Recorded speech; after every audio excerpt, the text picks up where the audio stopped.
Golden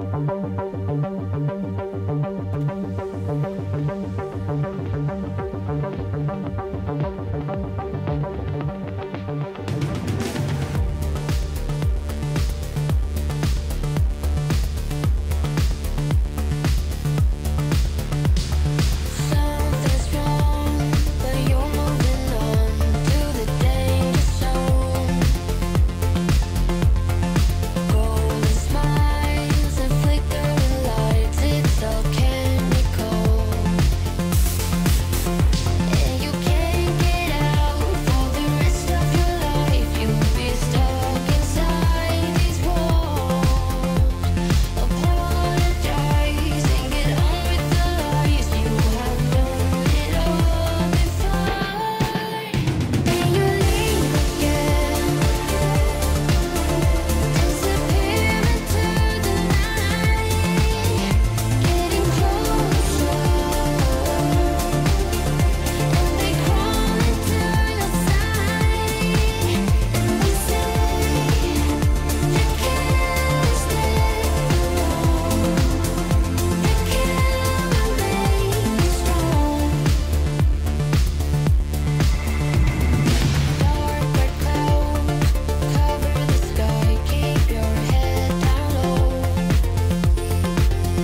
Hello. What was that lag? Chat, is everything all right? Was it okay? So it was lagging for everyone. It was not just the case of it's not you, it's me. It's actually the whole shebang. Good to know. Good to know. Hey, welcome. It's been a while, everyone. It has indeed been a while. We haven't streamed on Monday, so last time you saw me was on Saturday for the Fun Times. That was our comeback to Scion. So that was very fun. What I thought was going to be at first just a very chill, you know, we're just gonna talk episode, became a lot of exposition, a lot of heavy themes. Hey, Renegade! Hello! Come in! Hi, Malk! Hi, everyone in chat. Yeah, I was saying, we were there on Saturday. Saturday was fun. Monday was supposed to be vampires, so we're in between seasons. The interlude is going to be recorded tomorrow, so I got the okay from our Fredo, who you'll finally meet tomorrow night. Well, tomorrow night. I'll meet tomorrow night, and then I'm still debating whether I will divide the interlude into 3 parts and then have it run like during break, like we did with the Archons, or I might just plug it in and have it like play like as a stream, if you will, and then I'll just sit and chat. Hey, Hawkeye, hello, welcome. But yeah, so this is like a little bit of logistics that I need to figure out. Speaking of logistics, I also need to get my shit together and migrate everything from Zoom and Streamlabs onto regular OBS and onto an alternative to Zoom. I've used Video Ninja for a couple things. Hey Faye, welcome. So I've used Video Ninja for a couple things, but the issue with Video Ninja is that not all of my players have that reliable internet connection necessarily. So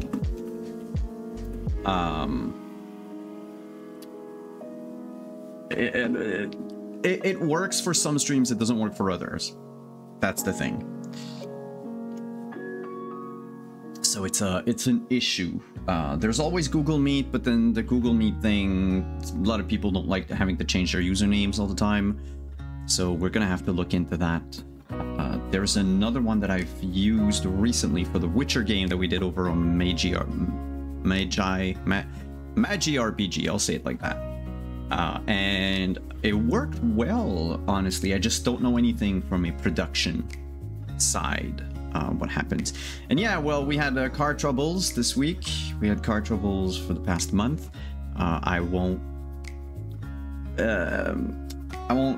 talk too much about it, but yeah, our older reliable Tucson is on its last legs, and I mean, we're gonna run it to the ground. We have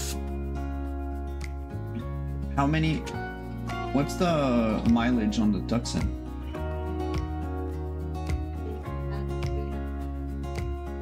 380,000 kilometers. Oh yeah, let me convert that for you Imperials.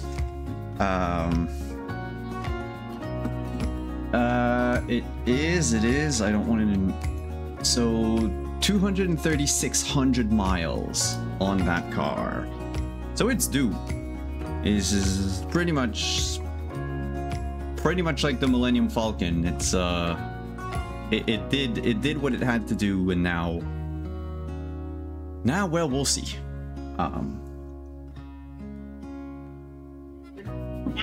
Yeah, 236,000 miles. No, 236,000 miles. But yeah, it's just a thing in the late capitalistic society.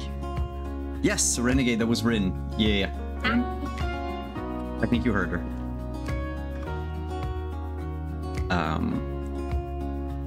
But yeah, he says hi. Yeah, no, last legs. So we're just trying to hopefully keeping it until it actually gives out completely, and then we'll look into a replacement. But that's the thing with the system that we currently live in, and the inflation, and that handful of billionaires that really, to stay polite, I'll say, have to be taxed properly instead of taking the money out of everybody else. We're kind of short on replacement funds, so the longer it lasts, the better it's going to be. But that's not why we're here tonight. I'll launch the game. So before we start and we go into the game, and then, you know, we can talk about stuff. It's going to be very chill tonight.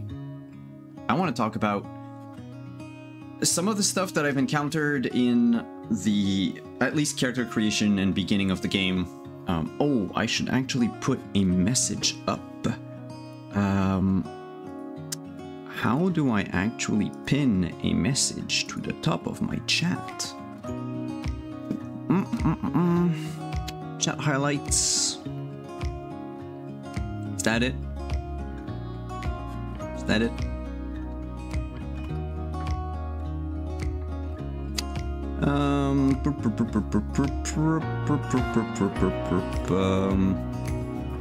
Nope, not what I'm looking for. Oh well. Well, okay, it goes without saying, everyone, no spoilers, no backseating. I don't really care about the backseat aspect.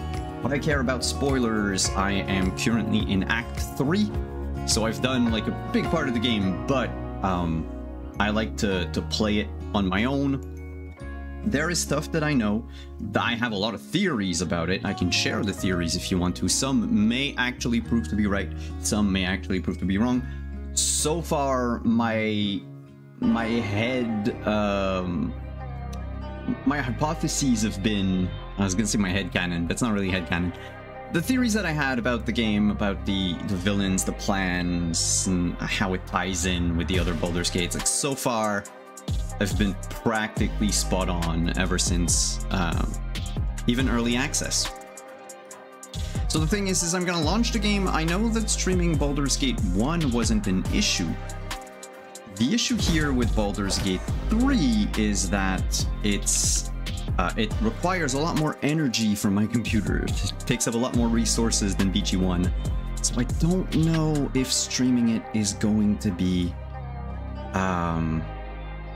feasible. And you see right now I have completely frozen. There we go, I think we're back. Yes, yes, yes. All right. So let's see. How are we gonna do this? Let's shift over. We're gonna reset that murder count anyway, because I don't think we need it anymore. It's not the same thing. Well, we'll see. We'll see what it is. And as far as the game is concerned, though, I'm gonna need to do this. Capture a specific window. This one. How is this for a change? Ooh, it seems to actually respond quite quickly. And I do believe we also hear... Yeah, we also hear the music. Amazing. So yeah, there's a couple things that I've stumbled upon even during character creation that I have thoughts about. We'll see. We're just gonna go balance. I don't want to do a big combat. How far? Yeah, I'm Renegade. I'm within Act 3. I am. I think I'm exploring the lower city. I have done things without spoiling anything. I have 2 of the 3 thingamabobs. It's for a quest, but people will know what I'm talking about.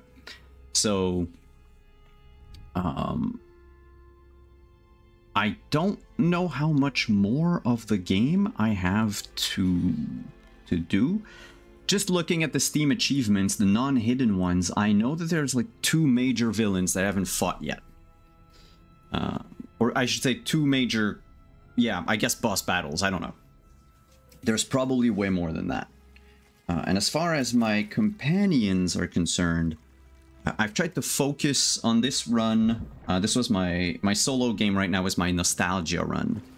So I was trying to go with a party that had Jaheira and Minsc, and basically have, you know, the old gang back together and see just how, like, how accurate my theories were. God, I hate that part. Oh god, I hate it. Okay, it's gone. Yes, Hawkeye. He was in the trailers, by the way, so I don't think I'm spoiling anything. Minsc is in the trailer. You see him basically bursting out of a mimic. He's voiced by Matthew Mercer in this one, and not Jim Cummings. But Minsc is in the game, and the folks at Larian did say that Jaheira and Minsc were companions. So... Oh, yeah, okay. Yeah, it was in one of the, like, mini tutorials. Woof, reading the screen. One of the mini trailers, like in the run-up to the end of Early Access. So they, like, released a bunch of stuff one after the other. It was part of the... I think it came out more or less at the same time as the one with Astarion and the bear. So it might have been buried under all that fur. But it's cool. Unfortunately, there's a glitch in my single-player game right now, which means that I cannot use Minsc because he doesn't move. So unless I control him and he becomes, you know, the main character, quote-unquote, which I wouldn't mind, really. But that's not what I was setting out for. So until that is fixed, he has to stay home with Boo and stay there. Because in the Forgotten Realms, so for all of you who might not be aware, this has taken place like 100 years. 5th edition takes place 100 years, 100 and some odd years after 3rd. There was the Spell Plague, or I should say after 4th. Well, yeah, 4th was 100 years, and then this is taking place like a few years after. How many characters have I tossed aside? Oh, yeah, quick, before I get completely off my tangent here. So Minsc is still alive because in canon, and if you have the comic books, he was at some point after Baldur's Gate 2 was petrified. And someone found this statue, thought it was a work of art, and put it in like one of the town squares in Baldur's Gate. The statue is called the Beloved Ranger. And it's a wild mage, I believe, in the comics that accidentally unpetrifies him 100 years later. And so Minsc is still there, despite being human. Of course, some of the other characters, I would expect them to be there. But I mean, they can't account for all of the NPCs that existed. But the amount of Easter eggs and the amount of nods that they did to the first 2 games... Right now, there is nothing I can say, like nothing bad I can say about it. They have just enough nostalgia, but also just enough new that, you know what, I don't mind it. It is not the story of the Ballspawn, of Abdul Adrian, and of his team. They existed, they're still there. I still have a major crush on Jaheira. But yeah. So Malk says, how many characters have you constructed in Thusticide so far? If you do not count my 270 hours in early access, I think I'm now at like 380. Since released, I have restarted the game 4 times. And honestly, one of which I wouldn't have had to. It's just for some reason, when I respect, I couldn't respect my ability scores. That button that you see here on the left-hand side of the screen, that wasn't there. And so that became sort of a problem. Oh, wait. Something's wrong here. Ah, that makes more sense. There you go, we see the whole screen. Nope, we don't see the whole screen. What's going on? Oh, that's probably because it was fit the screen? Yeah, there. Okay, that was because of Baldur's Gate 1 the other day. So my first character I made was a bard. Then I switched to a... No, my first character was a cleric. Cleric of Selûne that I multi-classed into a warrior cleric. Fighter cleric. And then I stopped because... Well, because of one thing that I have that bugs me with this whole game. It's the one thing that I dislike, and it's civil militia. In fact, it's a lot to do with ability score modifiers mixed in with civil militia, and the fact that they did the half-elves and the humans dirty. Because every other race in the game has more or less exactly what they have in D&D, including with the Tasha changes of like the +2/+1. But the issue is, if you give, say, the Gith a ton of abilities, and you give the Tieflings a ton of abilities, and you give the Dragonborns a ton of abilities, but then when you get to humans, or even half-elves, or even dwarves to some extent, and you limit the rest that they had, I would say it feels like we're back in 2nd edition, where, you know, you would play human only because you wanted to look like a human, because there were no real advantages. But even then, that's not true, because maximum levels were a thing, and ability score maximums were a thing. So there was still like a stat reason for playing a human.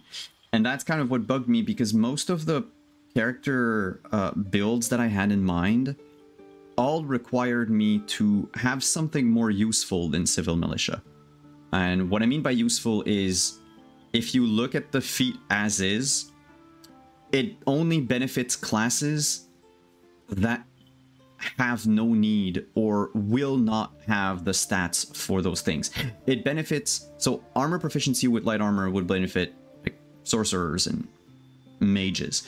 But the amount of cool robes in the game means that you are going to forsake your armor for the sake of having the cool robes. Shield is amazing, but I saw a couple things for mages in the game that required you to not have a shield. So already it's but it's kind of cool to have shield proficiency for many of the other classes that would not have it normally. I can get behind that. Weapon proficiency with spears, everyone has it, by the way, except sorcerer normally, so who cares? Now everyone has it. Pikes, halberds, and glaives are all two-handed strength-based weapons, which means that those that have good strength already have those proficiencies, because they are martial classes. Those that aren't, well, they don't. So that was one of the reasons why it bugged me. I don't... Like, they could have asked me to choose between 4 feats instead of having me, you know, have the gamut of all the feats available that normally 5e has. And I would have been... I think I would have been a little happier with it. Like, you know, you have like a feat that resembles something for fighter, a feat that resembles something for roguish types, a feat that resembles something like religious, and one that's like arcane.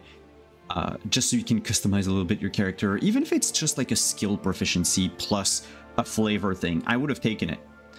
But yeah, so I restarted that character, then eventually settled on wanting to play my ranger that I always play. And I started playing with the ranger, and then I met Karlach. So I restarted the game and made a character just to romance Karlach.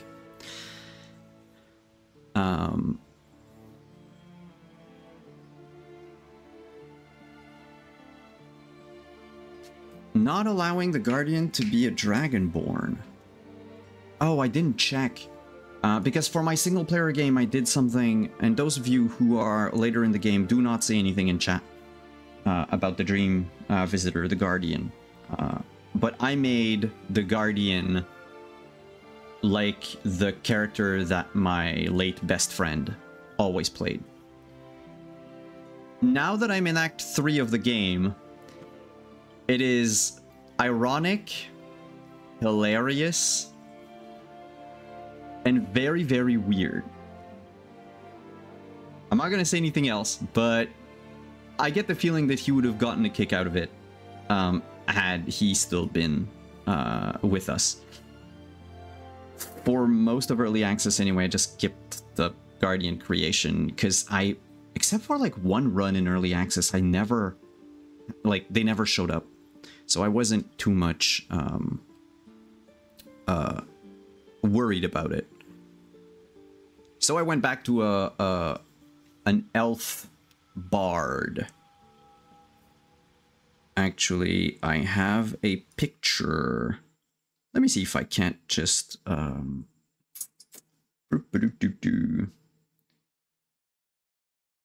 who did I show this picture to?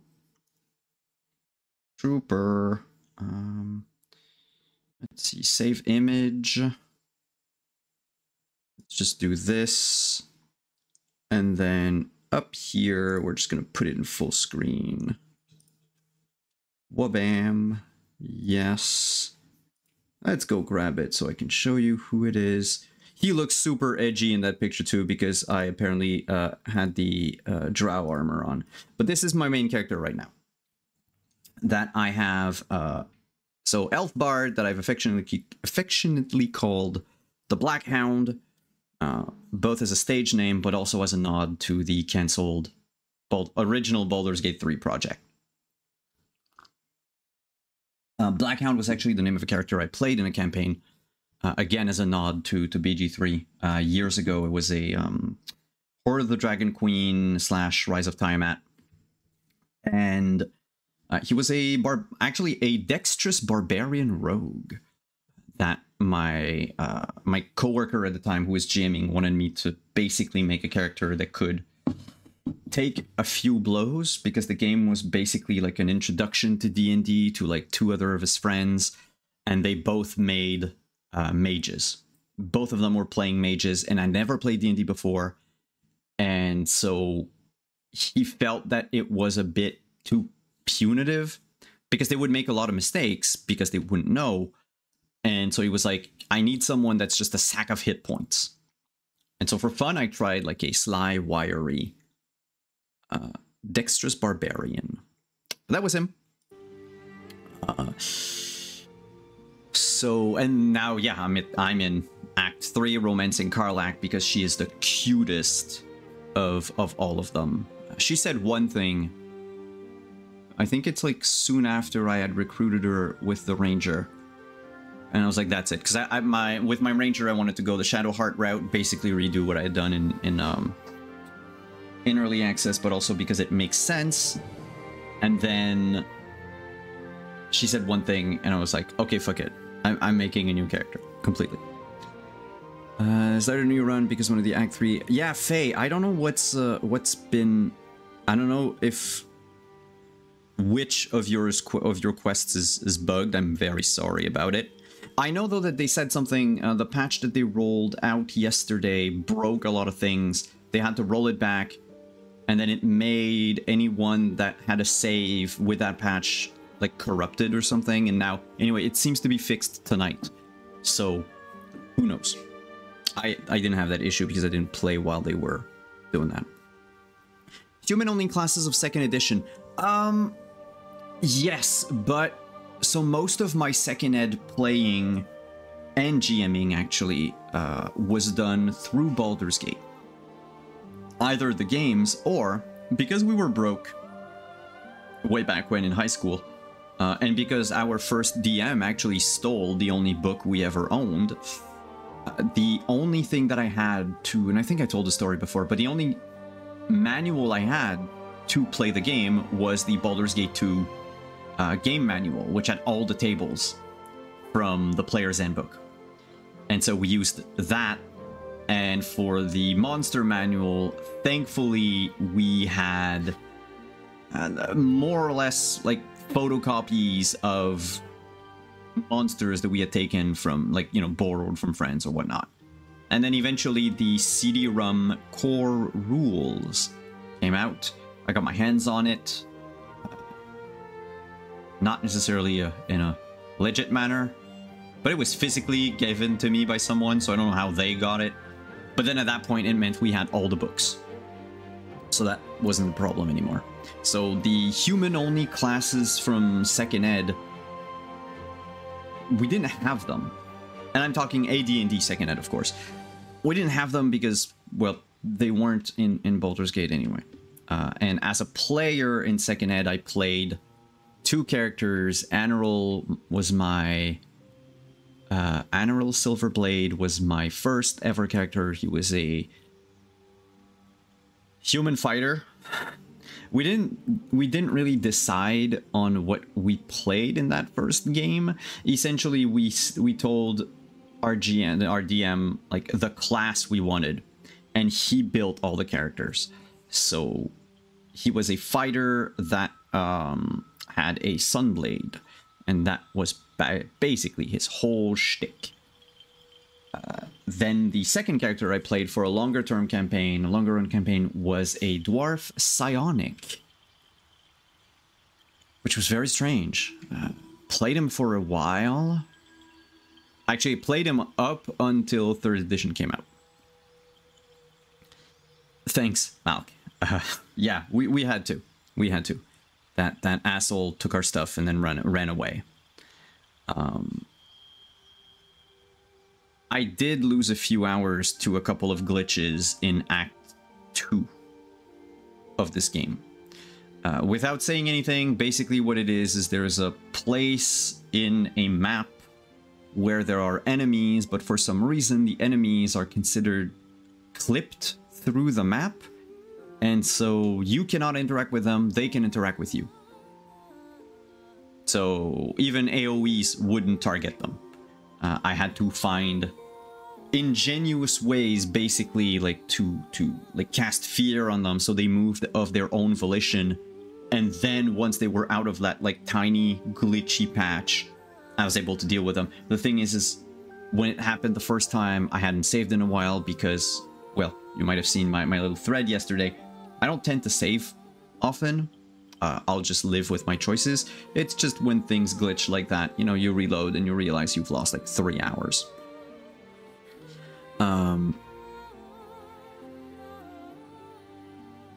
Yeah, modern D&D, Malk was saying modern D&D where everything's open to every race. Yes, I also agree.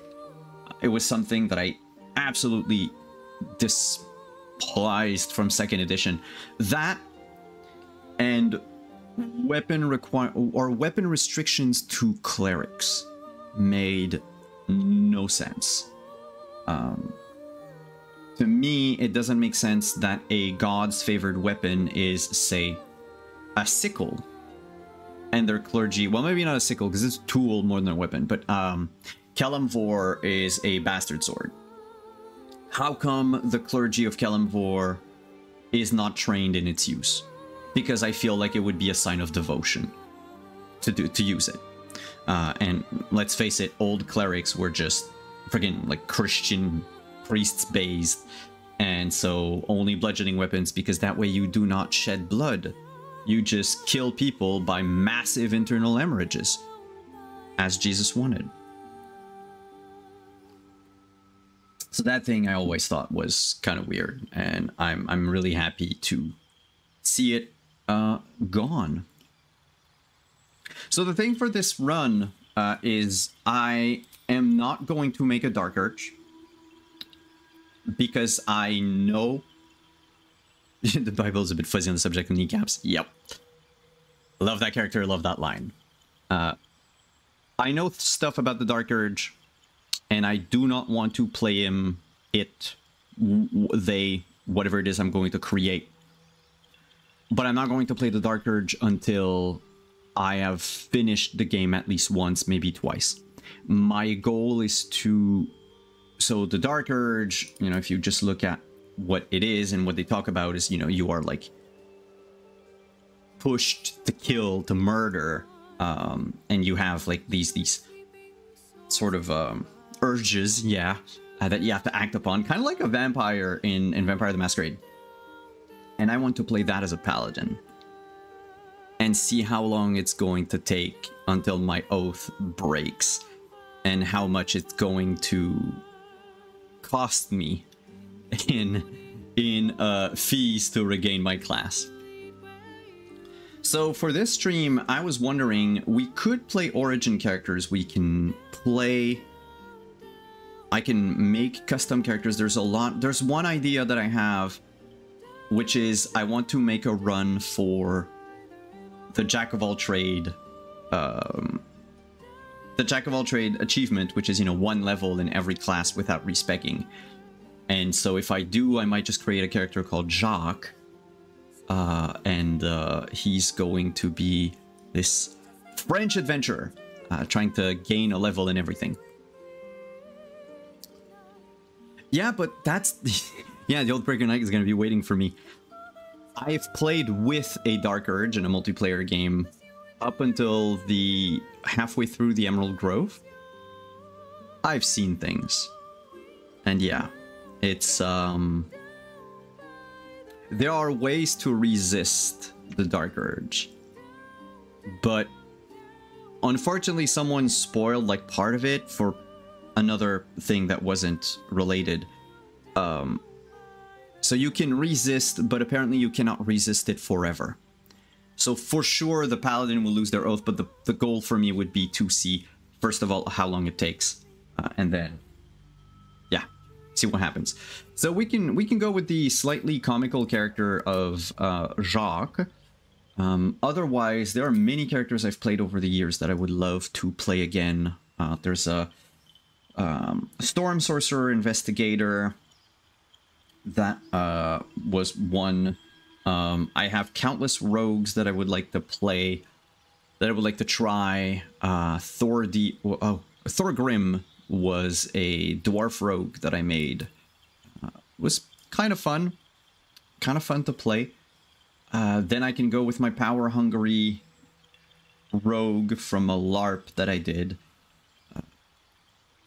So it's up to, like, I would like to throw it to you, chat. Like, what would you like to see? What would you like to see me try to do?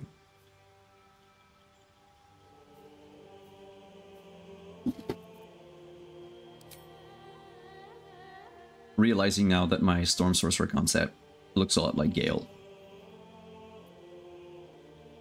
Gale is very much what a lot of my characters look like. And of course, you know, if I go with the evil. Yeah, if I go the evil though, I might just take my my LARP character. The Jacques of all trades. Yeah, I know. Jacques could be a gnome though. I could definitely have like Jacques the gnome. I think, let's see. Because that's the one thing though, Jacques cannot be an elf because Jacques needs to have like, Jacques needs to have the tickler. Like that's the thing, is he has to have that. Randall was my LARP character who became leader of a thieves guild, and then decided to become a priest, a cleric of the God of Shadows, for the sole purposes of taking over its place. Very, very power hungry, which, you know, would be the me going into, like, not minding using the tadpole powers as well. I mean, there's not a whole lot of you in chat, but can I make a poll real quick? There's got to be a way to do, like, a quick poll. Yeah, let's see. How does it work? Ah, okay. Question. Who am I? Who are you?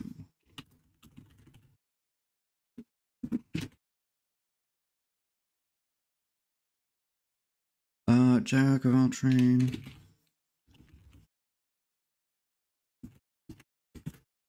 Randall. Yeah, let's go with those two for fun. Let's do the quick poll. There you go, it's up. Please vote. I'm going to edit back to the edit character and look at what we have. That's true, I did play a Dragonborn Paladin in Tiamat.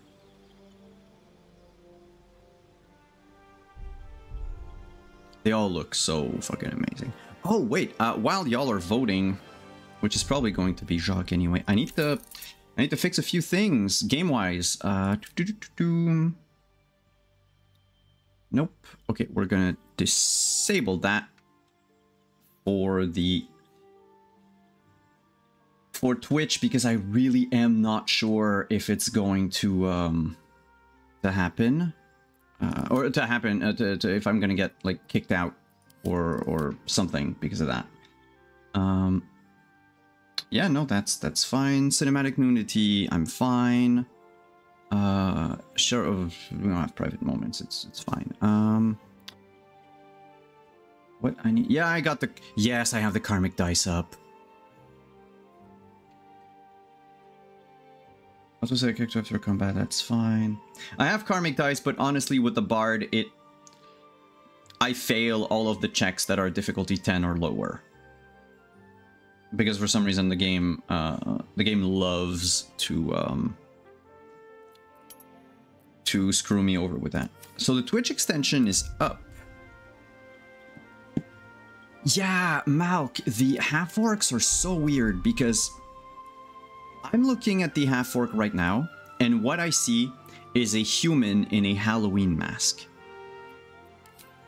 Like, regardless of the body type that you take, it feels like the head is just slightly too big. Now, if they had given them, you know, the big bodies, 3 and 4, I feel like it would have, the heads would have fit. Yeah, I know. I don't know why. And honestly, my only like theory on why they're not letting you do that is because of the Warcraft orcs are already built like that. So let's see if we either do for Jacques halfling or gnome, because I like both. They would be funny. What do gnomes have? Do they just have gnome cunning?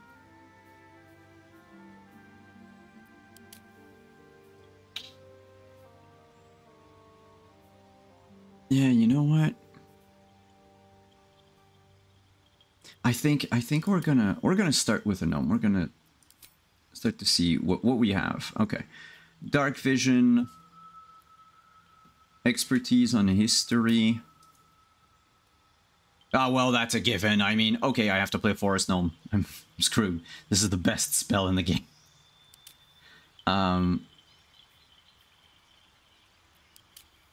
Yeah, let's go with the Forest Gnome. I have to. We're gonna do appearance first, and then we're gonna mosey on over to the rest. Nightbot doing its thing again.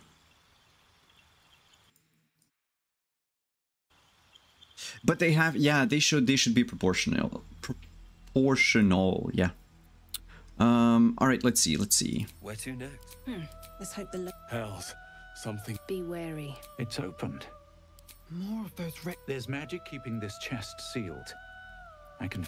Let's hope. Hells, something just. It's opened. Yeah, I think we're gonna go with voice 5. There's one thing I need to show also. Is it me? Or is... Let me just change it to like a more neutral color. Is it me or is this the face of Brendan Fraser? Because in a lot of cinematics, he looks like Brendan Fraser. And I could not take my character seriously. Because all I saw was Brendan Fraser playing in a D&D world. And that was very strange, very off-putting. Alright, so we said gnome, forest gnome. And then let's make our Jacques. Which of these faces is the... I guess we'll start with this one. We'll see what it is. Wish we could randomize all of this,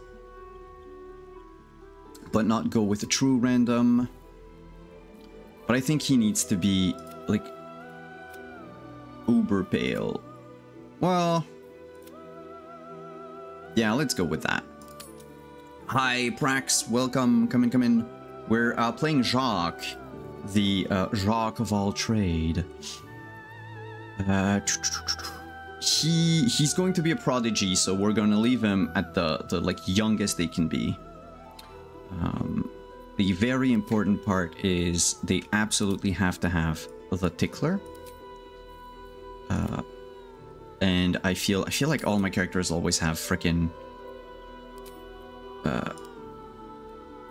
black hair. We can change that. Okay, do we have like a come over? I know there's one where like you're missing, like you've got, yeah, this is me IRL with a lot of hair loss. But I could, it just doesn't quite look like, you know, French. Yeah, it's Jacques. He's gonna be a jack of all trade, and I'm gonna give him one level of everything. Is it an achievement in the game? Oh. Yeah. Sorry, Rin was looking at me strangely. We could spend hours in there. You have an idea, chat? Long or short hair? Let's start with that.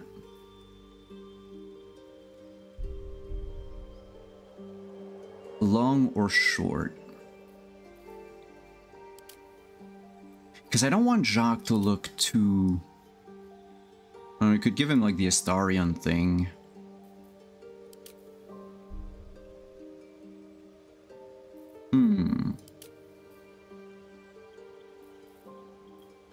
Oh, that reminds me, one day I'll have to play a Dwarf Barbarian and just try to do like a Troll Slayer. Short hair suits a proper tickler better, right? Yeah, there needs to be like, there's a certain hairstyle that should go with it, but it's just not quite available, you know?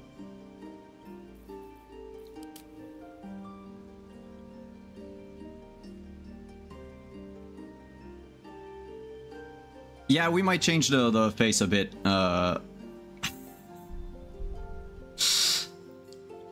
Yep. That's why we need to have we need to hide the perhaps Hitler-y parts. But this is like a human face. He's too serious. Ah, that works a little bit better, I think. It's a bit goofier. It's a bit goofier.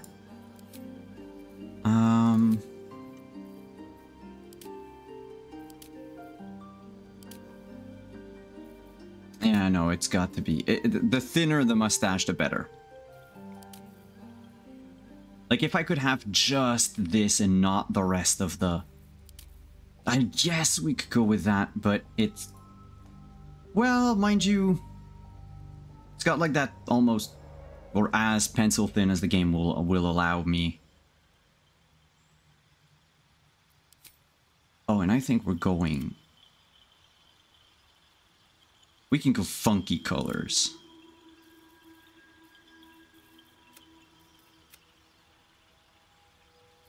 Because we're gnomes. Ooh, I kind of like that.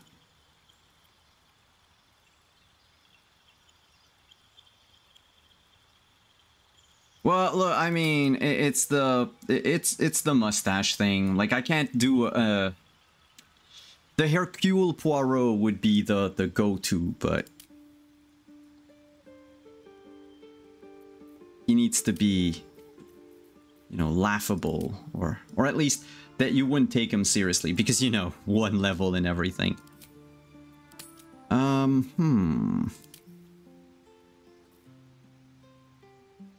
Mind you, that could also work. Gives him a little bit of class, though.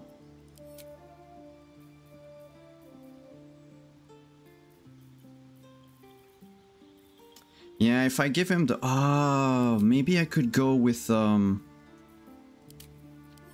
like some sort of... Yes, maybe. Just that. What about that? Just no hair and like big orange mutton chops. Yeah, you can definitely have something that looks like a musketeer, Hawkeye. Especially with the twirly and the... Not gonna say it's not something I've done on myself, but...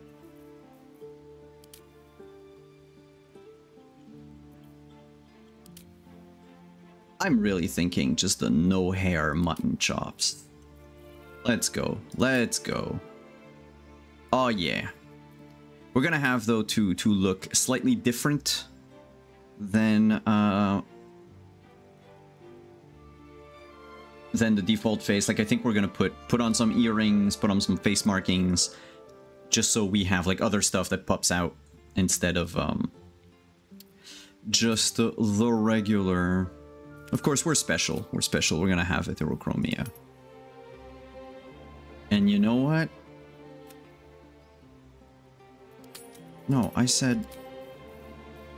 Why is that not working? Okay, thank you. Let's have like one eye that's weird.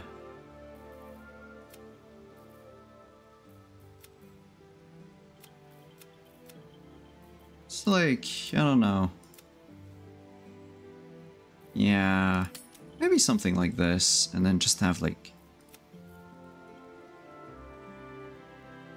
Might be a bit too much, though.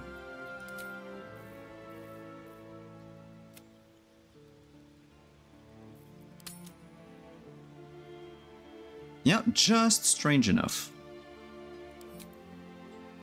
And then... Oh, do we have the... Where are the prison tats?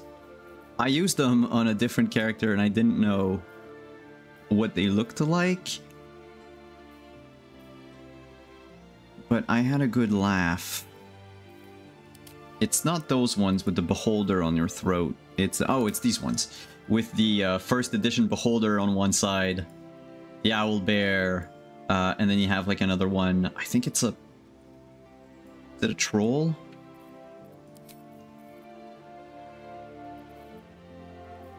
Something like that.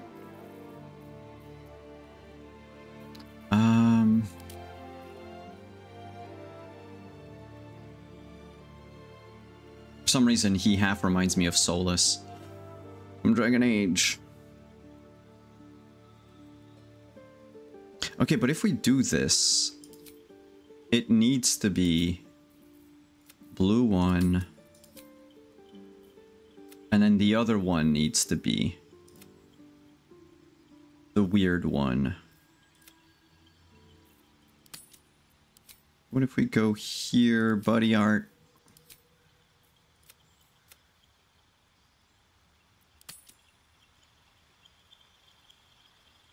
I'd like for it to match. Yeah, yeah, that giant, just white square.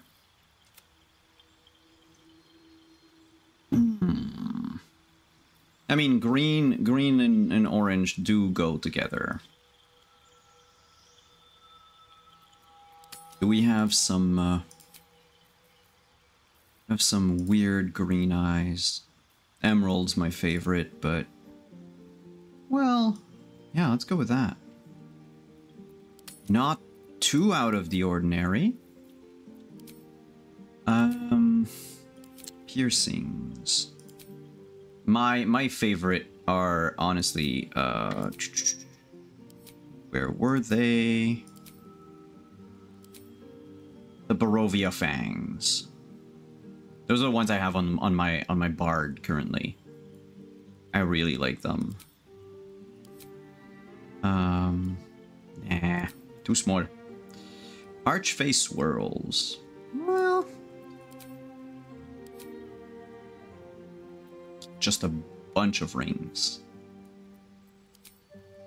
Oh, there needs to be something. I mean, since we're gonna take a level and everything, I don't think we're gonna get the barbarian earrings. But I like those. I like the lapis stud muffin.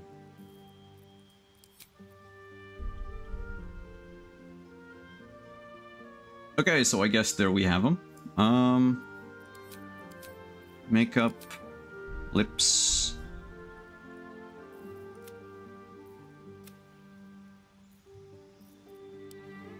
Whoa. Okay, I see. And maybe if I do the same green as the other one.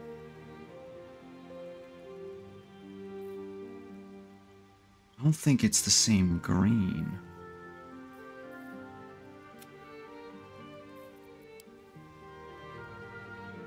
Ah, screw it. We'll leave it more vanilla. So this is Jacques. We're gonna name Jacques later. Level 1. So I think what I'm gonna want to do is, since we're gonna take one level in each thing, I mean, level 1 is important, always, but I think I'm going to choose my next class only according to, like, events that happened between that level. Like, what would have made Jacques change his mind on something. So I don't want to go just, like, in order, you know, alphabetical order. So, chat, which should we be to start with? Considering that I'm also considering has very little, like, maybe have like a solo Jacques experience, because he can do everything, right? Jacques can do everything, so why would he need allies? He can do everything. So let's not have that influence our decision. Which class should we have Jacques start in first? And then I'm just gonna prep this, since he needs to be good at everything.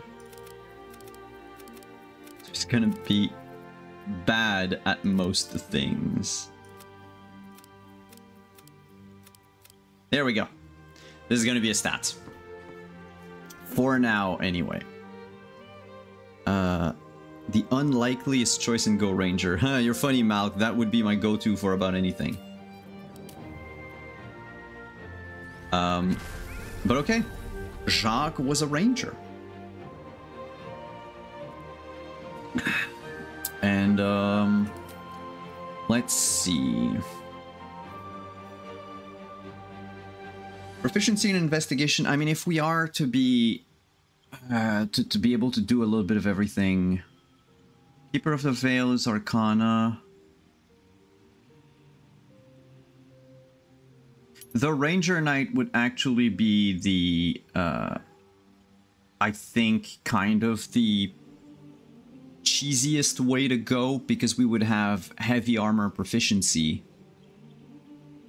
But it doesn't matter, because we're gonna have to walk around mostly unarmored, I think. But just in case, we could, and it could help us a lot. As a Ranger Knight. Sanctified Stalker, so that's religion, Arcana, history. Arcana, proficiency, okay. And then, I do so like Find Familiar, honestly. But technically, we can have a familiar whatever we play.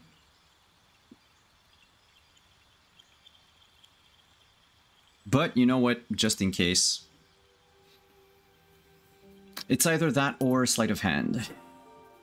In which case, our friend Jacques already has a few. Oh yeah, we're a forest gnome. That's true. Let's play to the stereotypes. Let's have a tiny badger. And of course he's a hero. Of course Jacques is a hero. That's what he's setting out to be. He can do everything.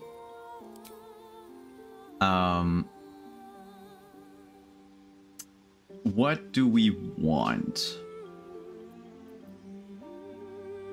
So we know animal handling, history, and survival are already given. I do want to have perception to begin with for sure.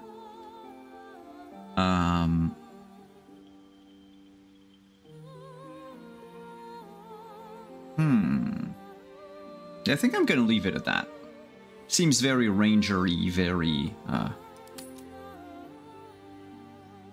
just, you know, run of the mill. Hey, my stats. What have you done to my stats? Air. This is perfect. Alright, I just want to make sure I'm not called Tav. Yeah. Rock of all trade. That's a friend of mine who came up with that. So it sounds fancy. But let's go, Jacques. You need a guardian. Choose one. You're right, Malk. You cannot have Dragonborn as a guardian. Huh. That is weird. Guardian friends, let's not spend too much time on their 1, 2, 3, 4, 5, 6, 7, 8, 9, 10. There are 10 races. So I'm going to roll 2d10s, 1 for the race and 1 for the amount of times I'm going to click on randomize appearance. So I get a 3 here. 1, 2, 3. And I get a 4 on the other one. So... oh, actually, you know what? It's going to be 4, but I'm going to roll a d4 for body type. 4. 1, 2, 3, 4. And then we have to 4 times. 1. Is there not a way for me to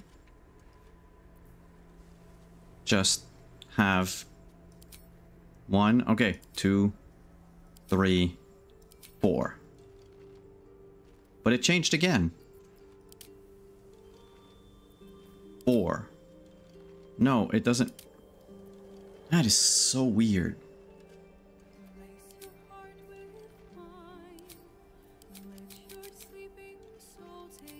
1, 2, 3, 4.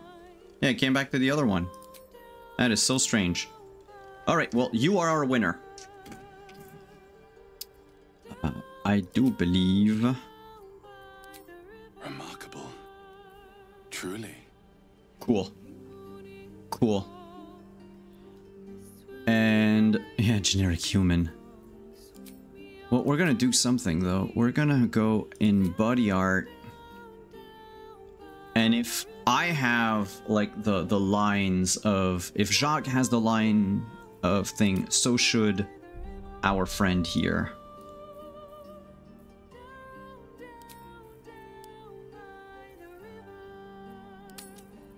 And they should also have... oh, that's left eye. Left eye should be the same color. Ah, yeah. Let's do that. Let's go.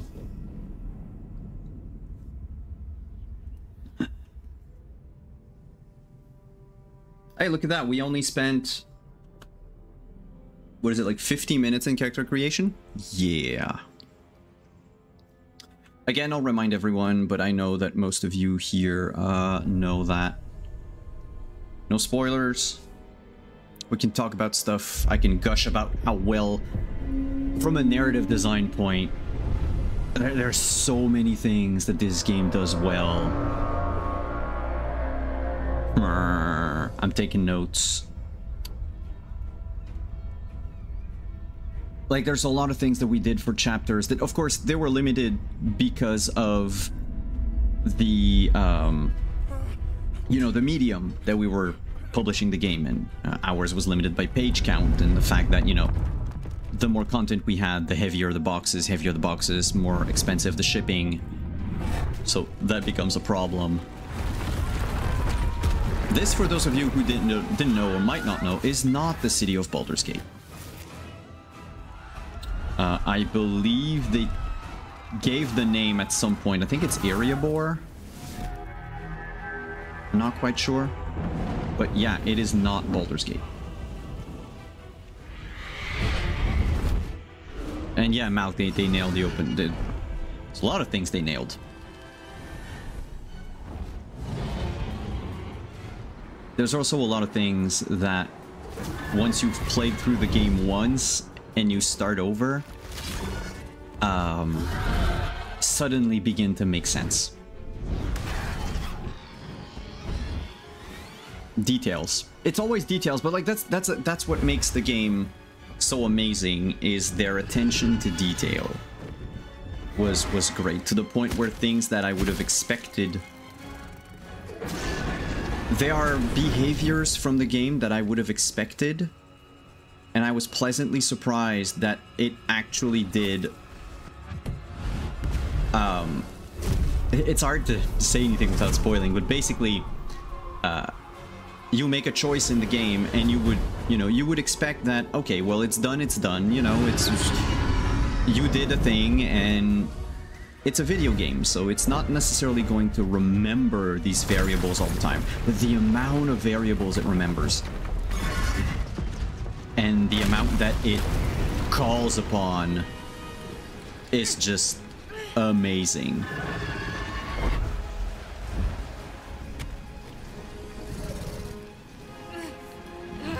And to think that they did all that with a smallish studio that had no like live service games running concurrently. I fully agree with the fact that I am aware that it freaks out studios, and I'm actually, it's not the devs that should freak out, but it's the studio execs should, you know, take a page and realize that you know, this is feasible, and this, not only that, but it can be profitable too. And you don't have to drain the wallet of your player base and have predatory monetization to actually have a game that is very well made. And I'm not even talking about the graphics and everything. Graphics could be BG1 for all I care. I would have been all over this game.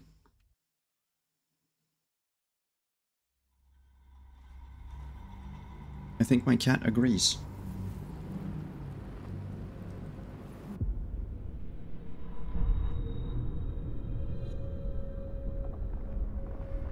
Enters Jacques.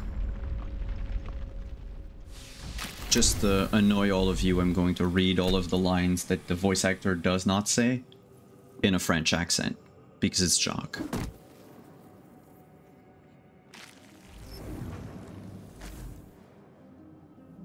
I am so tiny.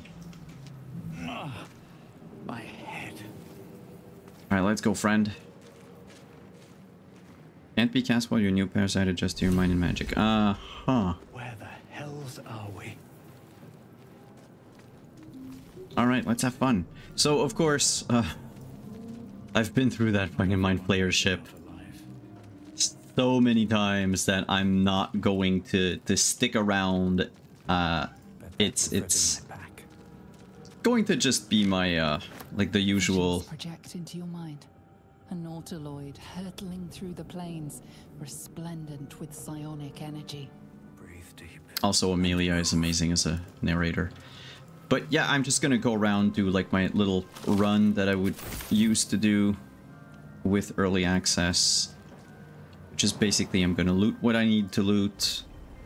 I'm gonna move quickly, but efficiently.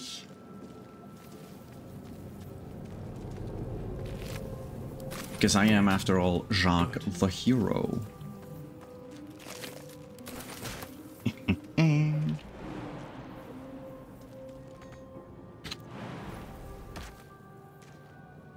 Oops, nope, there's... Yeah, I still have old reflexes of looting stuff that doesn't exist anymore.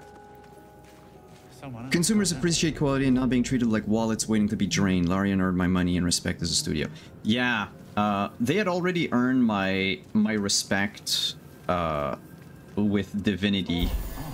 Even though there's like a lot of things in Divinity that irked me, especially from a like user experience point of view. But the fact that they're, you know, they have an office based here in Quebec City, and also that, you know, they insert little like Quebecois things in their game, which is always a plus for me. Hello, Goblin. Images of goblins, their habits and histories flash into your mind. Alright, now I know everything about goblins. A schematic of a Nautiloid. I know flashes everything about into your Spelljammer. A feeling penetrates your mind. An anomaly, one like What? ourselves, unconnected from the whole. Caution. What? Let's see. Worlds beyond worlds What? flash before your eyes. That was different. Empires of a grand design, traversed by ships just like this. A feeling penetrates your mind. An anomaly, one like us, but not. unconnected from the whole. Oh, Caution. cool. I think I never clicked on that one before. 1,000 years of humanoid history. Alright, I know 1,000 years of humanoid history. Humans and more. Let's go. Flash behind your eyes. So we need...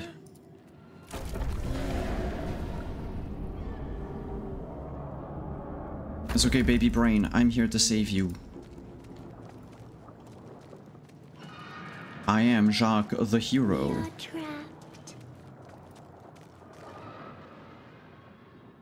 Oh, the extension should be up, so chat, if you want to help me vote for choices and stuff to say, forge our personality together. Yes, you've come to save us from this place. Us.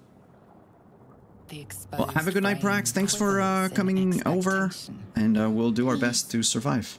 Before they return! To return. They return.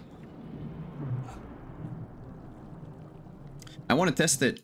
My face is not in the best place, right? Let's see if I can't just move myself away. Maybe if I go here in the corner.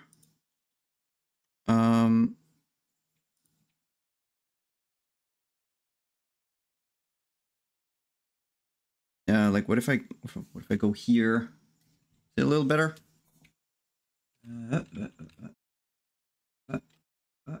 Sure. I don't want to derail the stream, but I've been going over the WTA PDF book and love so many things about the in direction of indicate. Yeah, you're not derailing the stream, believe you me. I love talking about that. Oh, so I have to start a community poll. Ooh, that's cute. Okay. I want to see what it. Oh, well. Born new from this husk. Okay, I was going to click, but never mind that. To an intellect devourer, a minion of the mind flayers who abducted you. Yeah, no, the new werewolf, despite things that have happened in its development, I am overall very pleased with the direction the game has taken, and really looking forward to running a game once I'm done, you know, writing a game about it. I think you're past the point of saving. Tell me what to Remove do. us from this body. From this case. Free us. Please. That I'm leaving it up to all of you. Because, you know, we can do everything. We are Jacques the hero. And I'm really curious about, like, what's gonna happen. Poll-wise. I don't know what you all see on stream when I do this. Yeah, right? How does one vote? It's supposed to be a, isn't there an extension that appears on the screen on Twitch?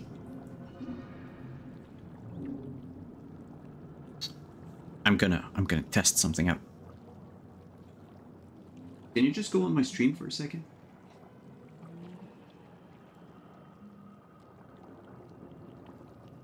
Investigating. We are investigating.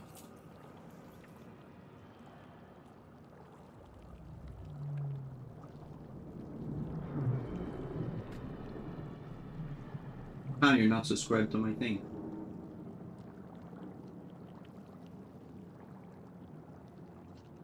I don't think it's gonna allow you to subscribe with the Amazon Prime because it's my account. Okay, so can you vote on if you put your mouse over the screen, the video? One. Oh. Hey. Where? Yeah, hover over the video. Isn't there an extension? Doesn't seem to be the extension. Maybe I need to install something. No, I've seen other streamers have it. That's why I'm curious.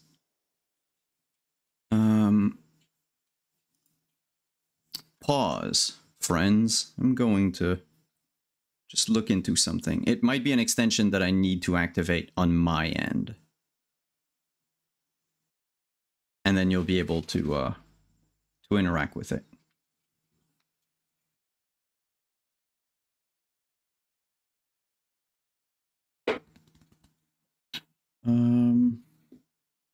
Extension.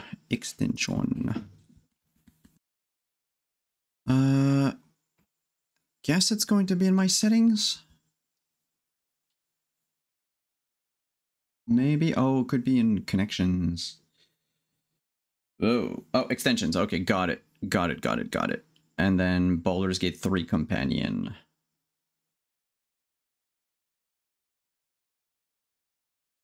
Set as overlay 1.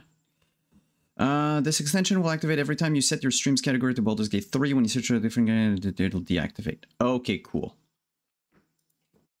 Alright, you might need to refresh the page, but there should now be an extension on there. Whoa, that's new. Yeah, you can even see like my equipment and everything.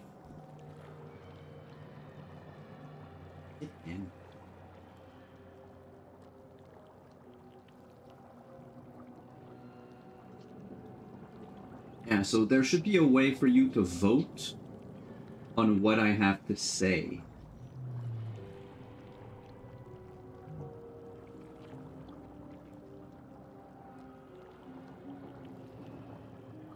We're looking into it.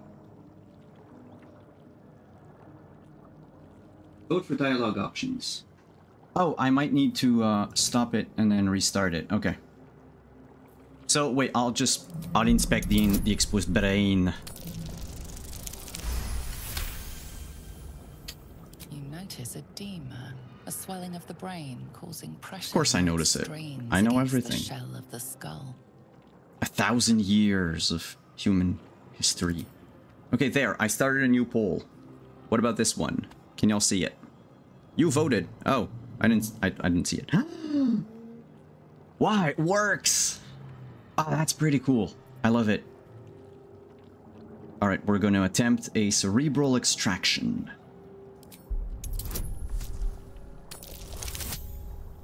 And of course we succeed because we are Jacques. Thank you.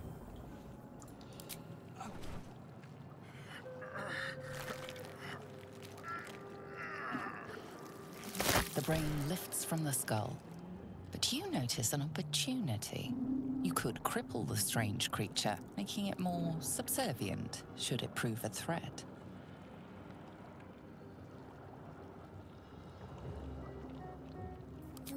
Yes, let's leave the moral choices to chat. Jacques is a brain. I mean, Jacques can do everything. Remember, I have in my mind right now 1,000 years of Rick and Morty. I mean, 1,000 years of human history. There is nothing I can fail. See, I'm going to poke my finger in that. The creature Okay, sure. seems unaware of your interference. It relaxes in your hands. Lobotomized and intellect devour. Go, baby brain. You're free. Our freedom is ours, friend. The creature pauses, listening. Something behind your eyes seizes in recognition. Oh, if only the tat could have been on the other side. It's always the other side that pings.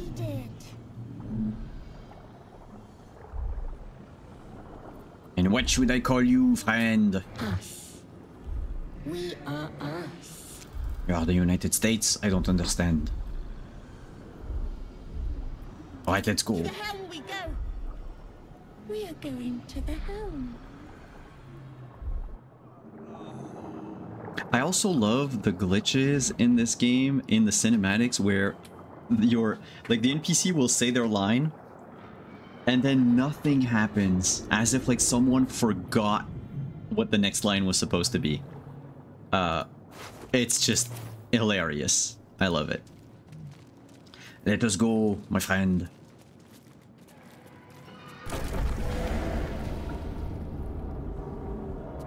Yeah, it's the lobotomized. I want to see what it is. Crawls and scuttles about with severely hampered brain. I think it's just like doesn't it normally have like 27 hit points? Something like that. La di da di da.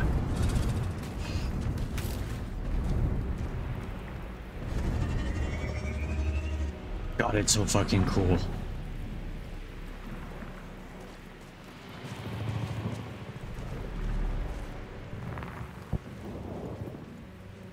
Yeah, no, that lobotomy wasn't precise at all. I might not be a brain surgeon, but don't tell him that.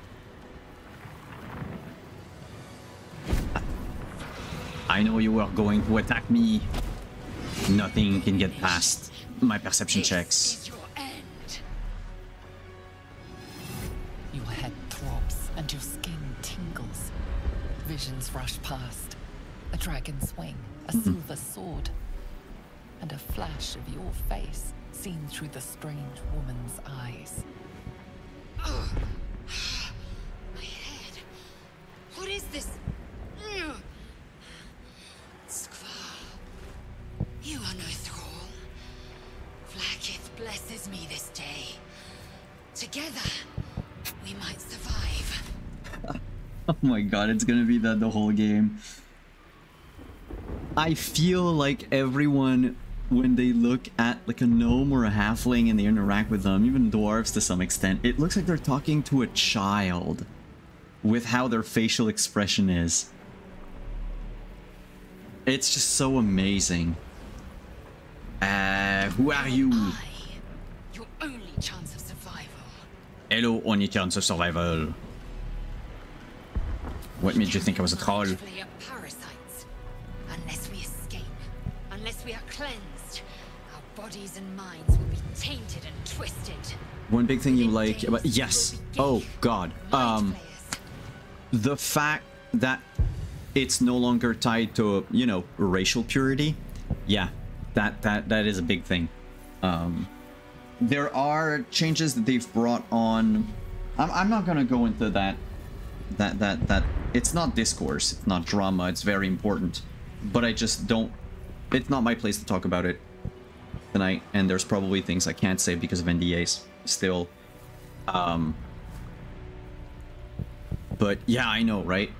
But the disassociation of tribes and the kind of original cultures they were in, like the thing that you have to remember is this book is a complete reboot. That's what's written at the beginning. It's not a semi-continuation or a soft reboot like VTM was. They just went, you know, forget everything that came before. This is what it is. And it kind of helps. I like it. I like it very much. And if you want to, you know, tune it back to what it was, what do you suggest? First, we exterminate the imps. Then we But yeah, find the helm and take I really control. like it. There's a lot of things. Also, the fact that they've removed... It will remain tame as long as it believes we are thralls. It may be of use in the fight to come. I'm sorry, Lights Out, but don't talk about my friend like that. Oh, I saw side butt.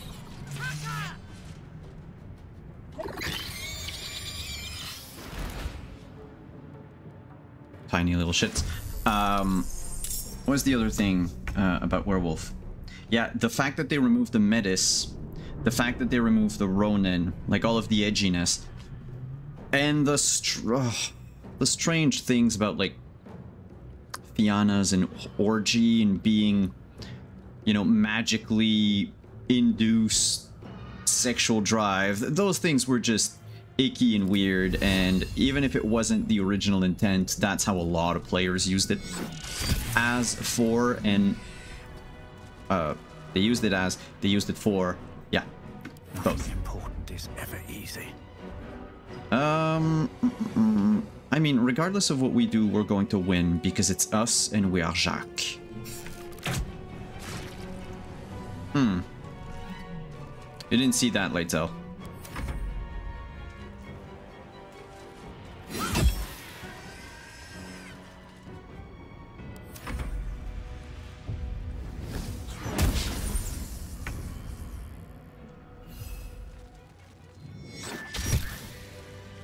Yes, I commended all of you. This is why we won. Now, to the helm. You talking to me or the brain? Because I didn't do much. Open up. We are now going on a looting spree. Because if I can do everything, I need everything.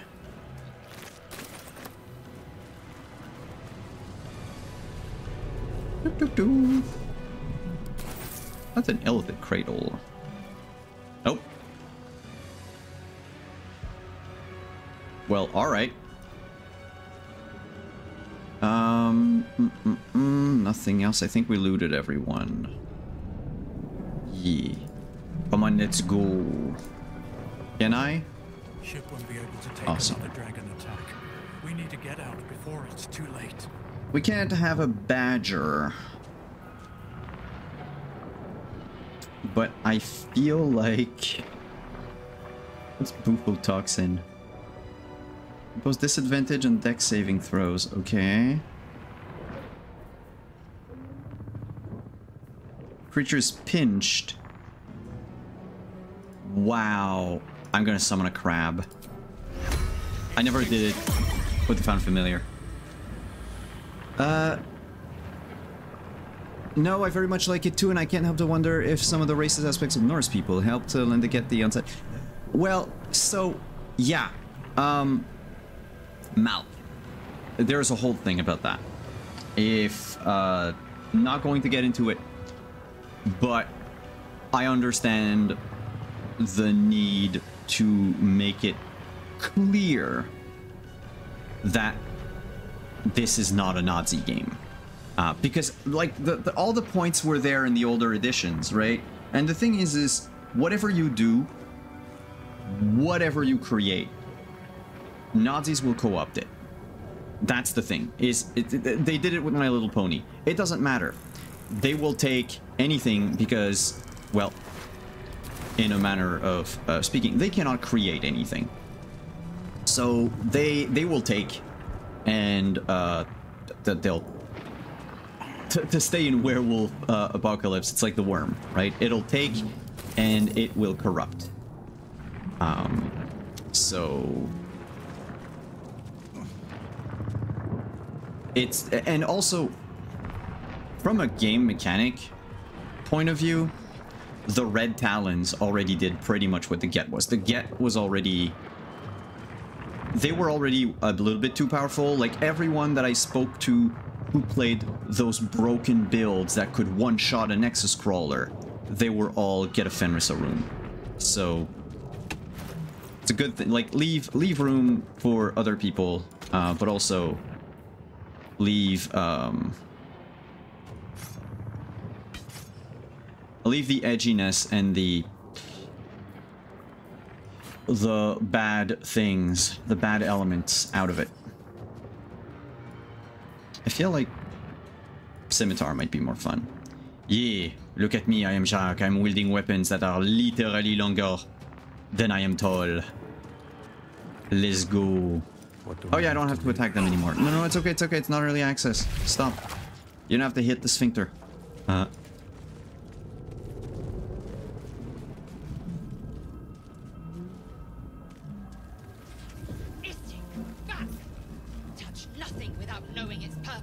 I will know the purpose.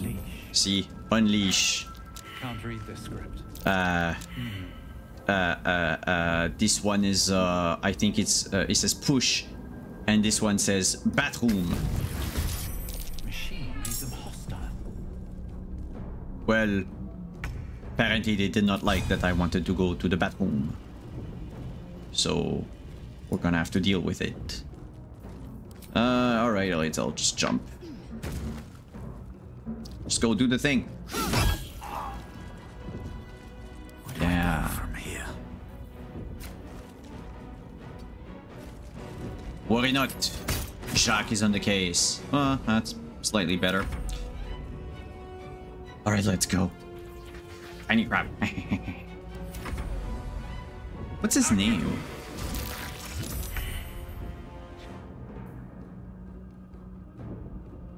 That person got rid of my crabs. Totally agree with that. Leave the bad elements behind, create good ones going forward. Question about the Stargazers. I think from a mechanical point, that was probably what they were going for. The thing with the Stargazers is that they were the most passives of the tribes. And I think the reason they gave within the fiction of the world is that of all of them, the Stargazers were probably the ones that would wait things out and plan, and that could be seen as construed as cowardice by some of the other tribes, and maybe even be seen as, you know, we can no longer afford to wait. You know, Gaia's already dead, so we've waited too long already. But a lot of those decisions, like, we'd have to interview the actual designers. Can you all just give me a quick second? I'm gonna refill a drink, and I'm going to be right back. Stick around.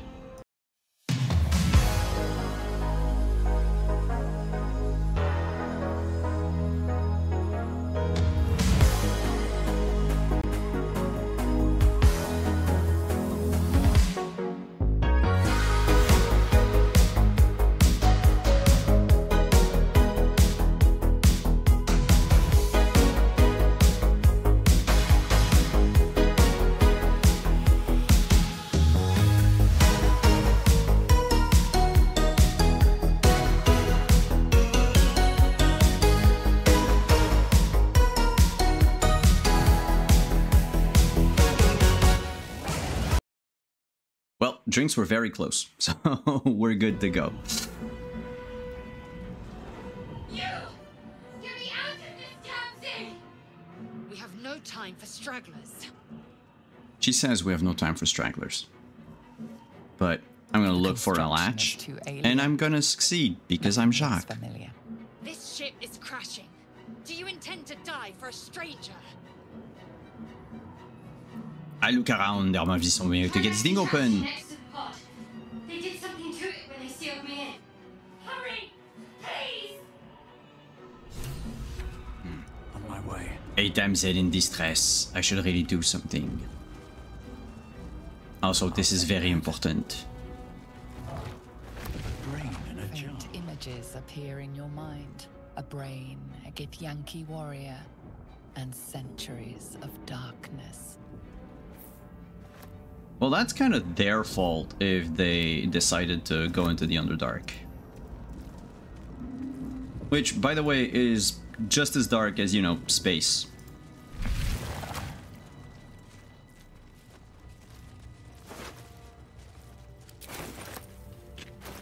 Well, look at that.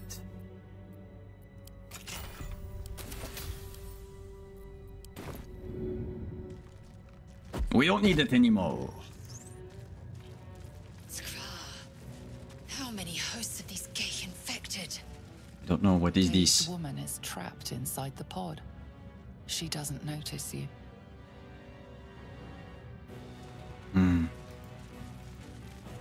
Oh look, another sign.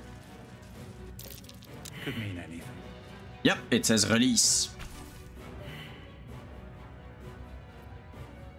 I'm going to touch it. As you place your Oh yeah, hand no on worries, the Malk. pod, Like I said, we're doing something chill. It's not like I haven't seen the Nautiloid like 500 times already.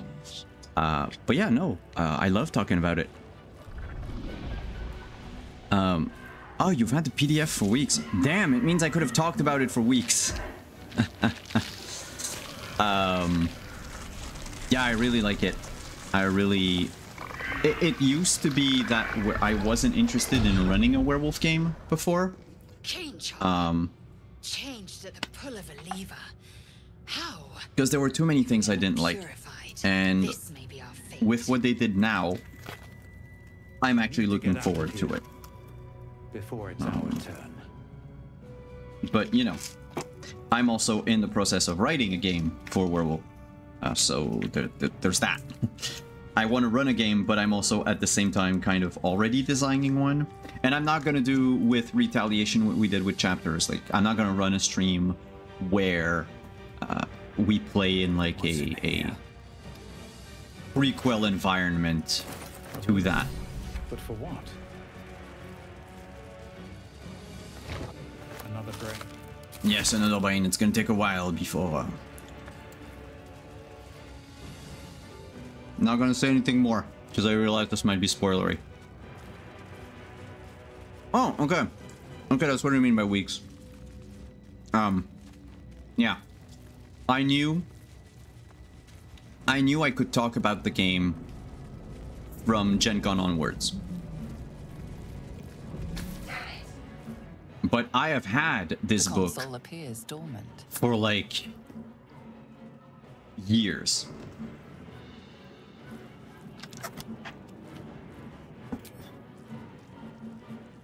The console hums to life. But what is its purpose? Will it free the captive or transform her like that other unfortunate? I'm gonna take a closer look because you know what? We're Jacques. We cannot fail.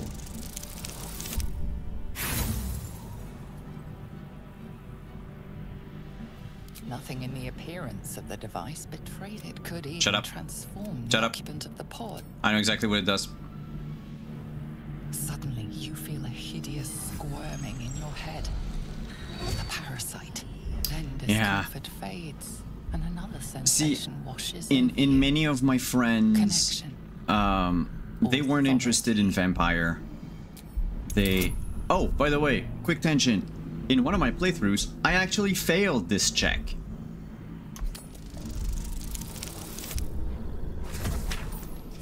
Because no matter what your bonus is, you know, a natural one is a natural one. You feel the biomechanical brain of the console process your command. But yeah, it's like a lot of people seem to equate werewolf with just mindless combat. You feel And it doesn't have to be that.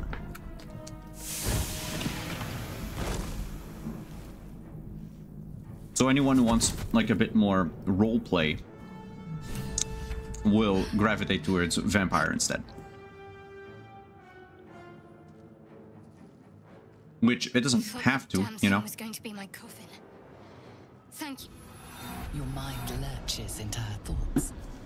Her gratitude is mixed with wariness, because you have a gift with you. You keep dangerous company. Oh, hey. I keep company because I'm forced. Believe you me, the moment I get a camp, y'all are just shoving off the camp. Yeah, how about the telepathy thing? It must be because of those parasites they put in us. They'll have to wait. I need to get off this ship alive first. Let me come with you. We can get off this ship and watch each other's backs along the way. Alright, that's going. Shadowheart. One moment. It appealed to me on a spiritual aspect and bloody combat and people. I wanted to investigate the Umbra and heal tainted spirit. Yeah, it was. But again, the thing is... Finally. Let us make for the helm. We've wasted enough time already. It was an interesting She's theme. right. Lead on. And one that I still find very interesting. Even in Retaliation, we have there's a big spiritual aspect to it. As in the spirits, not spiritual as in religion, like what many people would think of. But the thing is, it was made in such a way that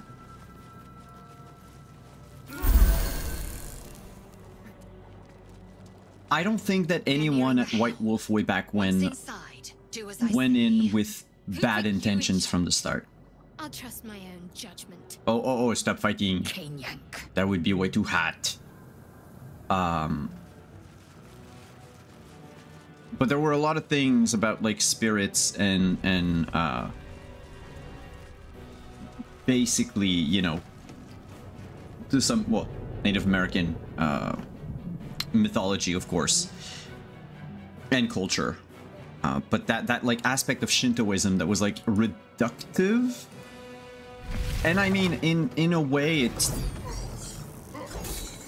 you know, you're forced to eliminate things for page count, and you have products to release and all that, and it's always like, I felt that with a proper storyteller it could be amazing, but it was too easy to not have a proper storyteller and just gloss over it. Use the Umbra as a shortcut to teleport elsewhere and not really care about the spirits more than they are vendors that you talk to and you buy gifts out of them, you know? With the Geich after we escape. Connect the nerves. Nerves. We will connect them. So I've already beaten that guy before, but we're gonna see if we can beat him again. Fast. Got to write it. We're gonna keep a lot of... we forgot something. Well, Shadowheart. We're gonna keep the spells. And use the shittiest cantrip. So, let's talk about game design a bit. Let's talk about the swinginess of a D20 and these all or nothing abilities. Because there's you know, people that have been talking about that on the internet lately, and Well, so much for peace. I agree with a lot of what was said. I disagree with certain things, such as, so the problem with me with that I have, say, with a cantrip like Sacred Flame, or like many of the cantrips, actually, pretty much all of them, is the fact that if you miss, absolutely nothing happens. Even with sword attacks, if you miss, absolutely nothing happens. And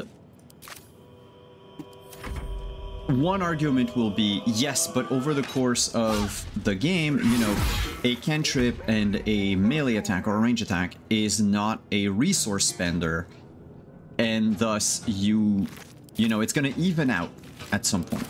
Over an entire campaign, over 10 levels, it's going to even out, and you never actually really lose anything. It's just when you cast your big spells, they have like save for half type of thing. So even if the creature succeeds, they still take some damage, which, yes, okay, good. But it should be that for everything. Like, Pillars of Eternity has, because I saw Josh's post about it, the Graze, you know, you have like Graze, hit, and then crit, I think, which is cool. So if you, unless you fail by a lot, you're still going to do a little something.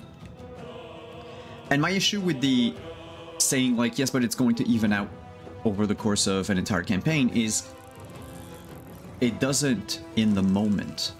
Like, if you sit at a table one evening to play a game with your friends, and it just so happens that there's a combat, and it just so happens that this combat lasts 10 rounds, and it just so happens that during those 10 rounds you cast Sacred Flame each turn, and 8 out of those 10 turns it doesn't work.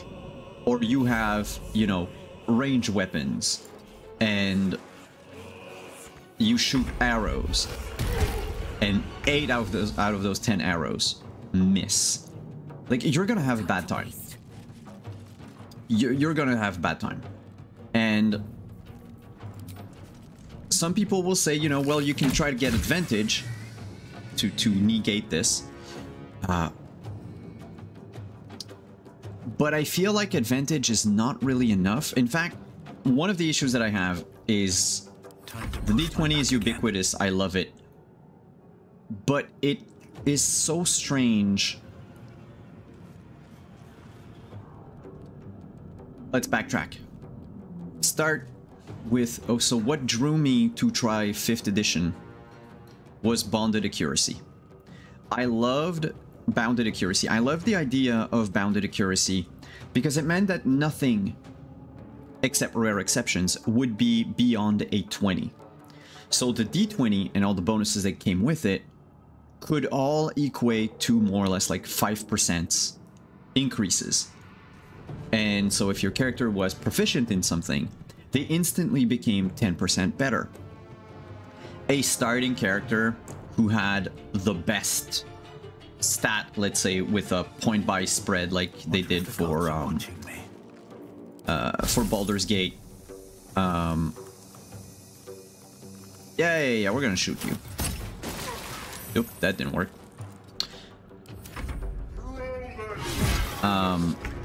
Something like with a spread like Baldur's Gate, you would have a +3 for your stat, a +2 for proficiency, which means that you already have a 25% higher chance of succeeding. With Bounded Accuracy, your lowest DC should have been around like a 5. 5 was easy, 10 was kind of challenging, 15 would have been hard, 20 would have been legendary. So if you have proficiency in blacksmithing tools, and let's say it's based off of strength, you have a 16 strength, you succeed at anything easy. You as a blacksmith will make horseshoes, will make nails, will make like utensils, no problem. When you try to make a sword, let's say it's DC 10, then you're already halfway there with your proficiencies and your bonuses. Chances are you will succeed. If we translate that to combat, and the highest armor class possible in the game is a 20, all like combos combined, unless there's, you know, a few exceptions like the Tarrasque, like a red dragon. It means that you as a fighter with your +5 should reliably hit anything all the time that do not really know how to defend themselves. And then, you know, your DC 10 should be anything that is like on par with you or whatnot. But what quickly happened, even, and you see it in pre-published, like pre-made adventures, is that the DCs go higher and higher to the point where often enough, let's say I start the game with a dex of 20 because we're rolling for stats. My character with a dex of 20 that doesn't know jack about picking locks is already better than a less dexterous rogue who is proficient. Like, who knows how it works.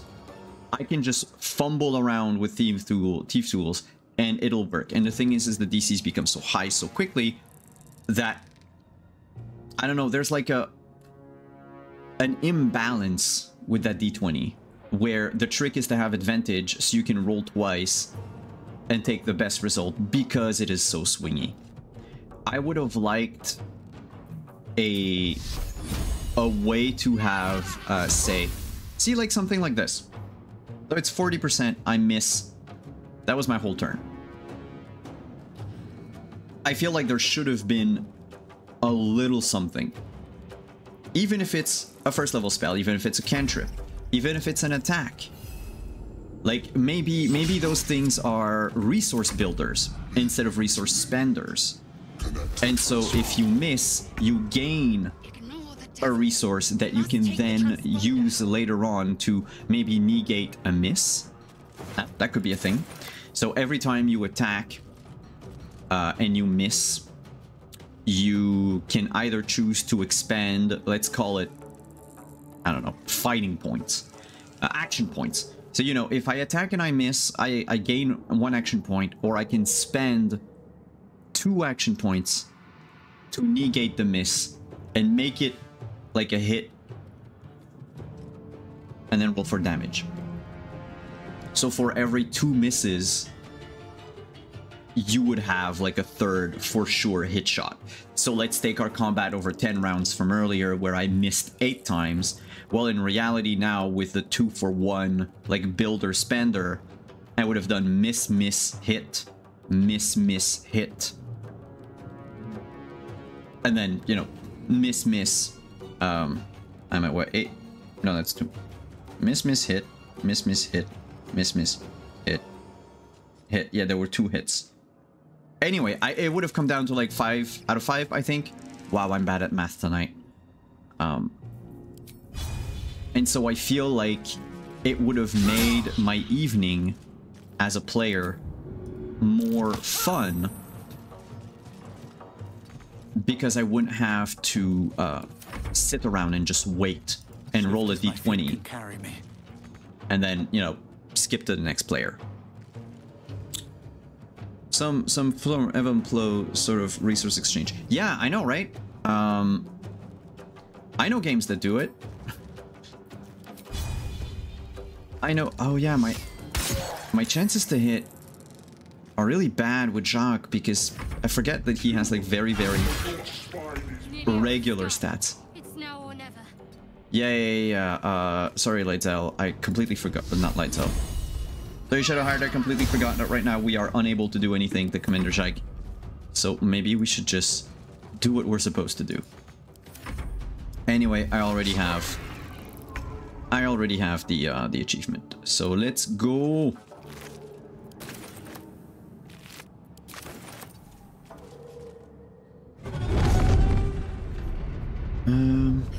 Yeah, see, Star Wars from Fantasy Flight.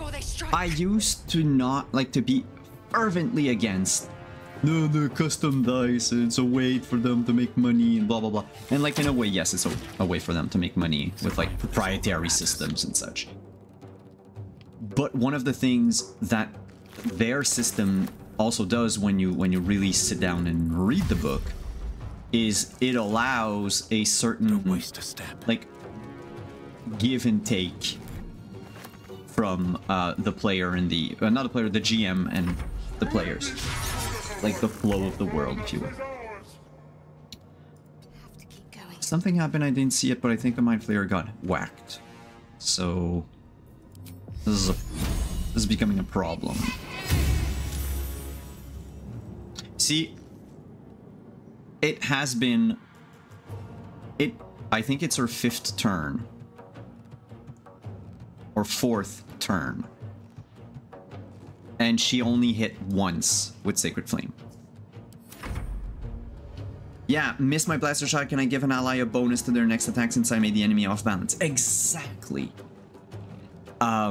Exactly. And the thing is there's a lot of discourse on the internet, and I'm not saying discourse in a bad way. There's a lot of interesting talks about specifically game design and things to avoid the, you know, you fail a perception check, ergo you do not see anything, ergo your game is blocked there, and it's up to the GM to not do that and to not, you know, yes, it's good game design to not block like plot relevant or important things behind a skill check that can be failed, and the failure for which is just a big nothing. There are ways that, you know, as a GM you can fix that if you're playing D&D. There are ways as a designer you can get around that, and you can fix it if you are a game developer, a game designer. But there's also like you can just have a system that just doesn't have that built in.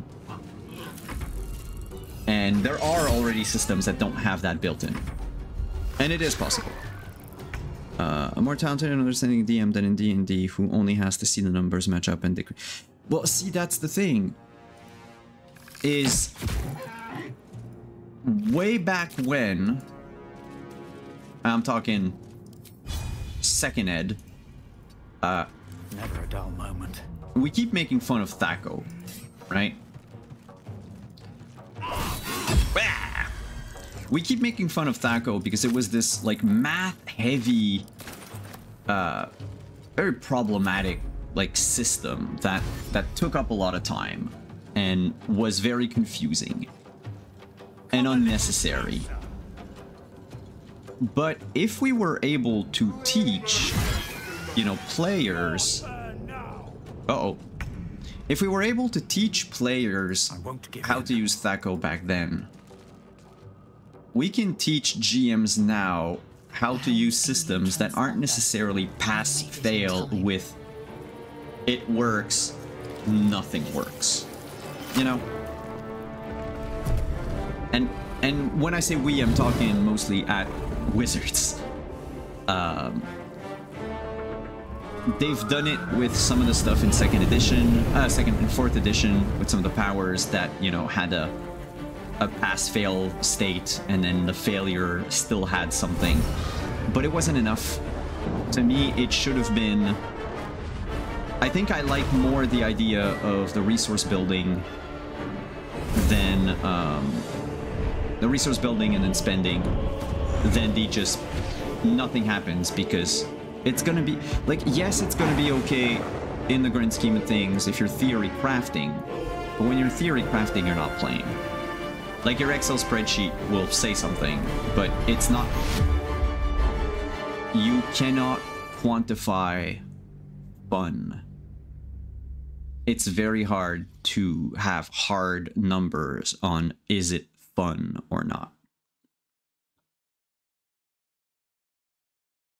Well, you see, Malk, yes, that's what they're doing.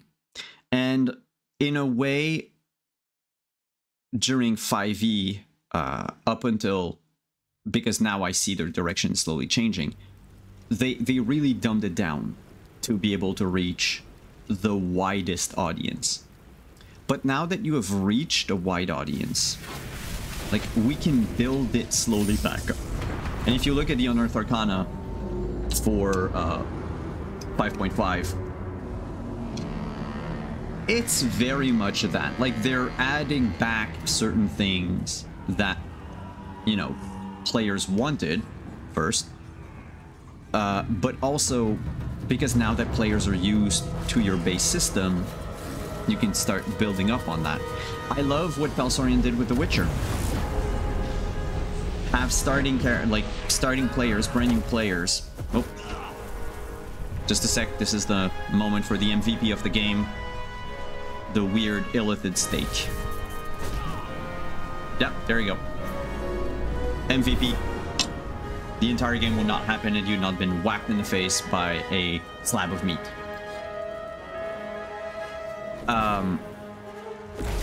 Yeah, like, you've gotten your players used to, or your consumers, if you will, used to something. Now you can just build the complexity back up, or do, you know, like with The Witcher. There's an easy mode that, if you want to learn the game, start with that. And then once you've gotten the hang of the basics of it, build, like, go with the advance, which is, in this case, the tadpole squirms in your skull.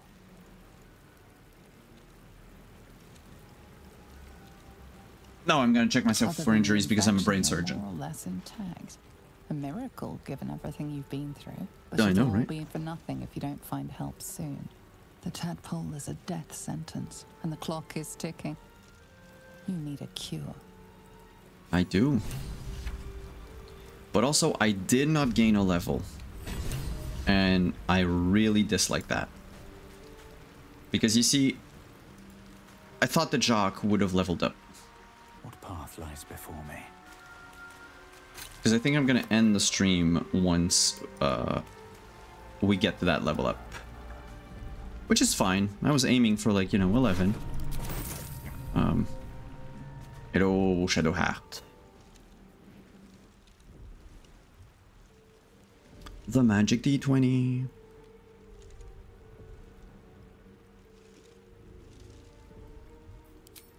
Yeah, chat, I'm leaving that up to you.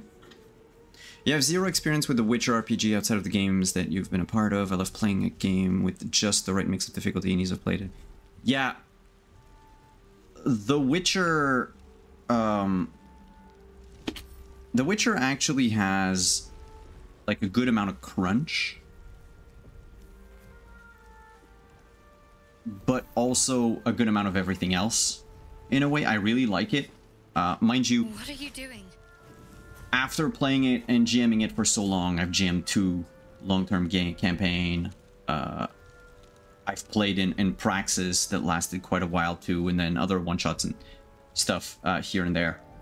Let's be honest. I wanted to see if you had anything worth stealing. Honest of you. Don't do it again. I'll give you a pass this time, considering I owe you my life.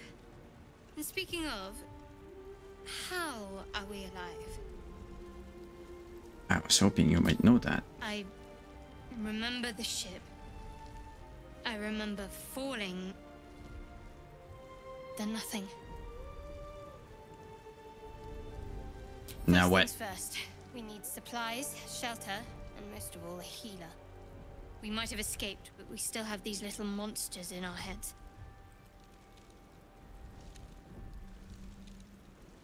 Indeed, I'd better get moving on. Farewell. Wait! Charging off by yourself sounds like a fine way to get killed. I'm not going to get killed. I am Jacques. When we both know what's I do at stake. everything. Can't think of better company.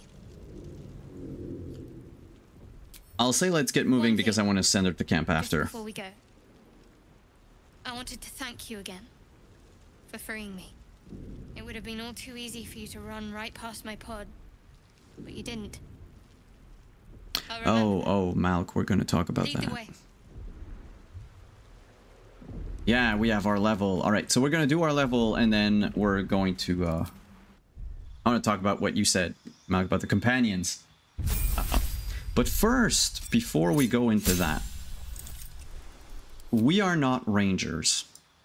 So with everything that happened on board of the Nautiloid, what do you think we should be? I mean, we did a lot of fighting, so I guess fighter would probably be the next logical choice.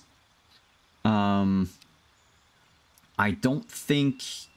We did a lot of looting, so I guess we could go fighter or rogue. To me, it's a toss-up between the two of them. It's gonna be hard to, like, go sorcerer. But, I mean, hey, who knows? So what do you think, chat? If I pull that real quick, and go class number 2, and it's fighter, rogue, or other? And while we're waiting for that, the results of that, you're right, Malk. Where are all of the dwarves, halfling, gnomes, companions? In fact, I'll do you one better. Where are the dragonborns? The half-orcs? Where are... Yeah, all of them. I love... Okay, so the companions that are there in the game right now, they're all tied to the main narrative and to a lot of other factors lore-wise, which means that their race makes sense in a way. Some is less important than others. The issue that I have, being a fan of Baldur's Gate 1 specifically, okay, what they did in Baldur's Gate 1 to have like 30 NPCs is impossible to have with the depth that they have in BG3. But there's this thing that a lot of games do where the NPCs that come with you are all like stock human, half-elf, elf, you know, basically matches a mocap actor. And hello, Critwitch. Come in. I want a dwarf, gnome, halfling companion, I want to not have to create a short race if I want to see one in the game. Even in BG3, it half-orcs, dragonborns. If you include them, then why aren't they there? Why aren't they available? You could have easily made some of the companions a different race. Like the stock Dark Urge is a dragonborn, except now no spoilers, but I'm all the way in Act 3 and I have yet to meet stock Dark Urge. Oh, Rogue One. All right, so Rogue we are. Of course we're gonna get some sleight of hand, but I don't think we're gonna get a lot of stealth. I think we're gonna boost our perception because we are by ourselves, right?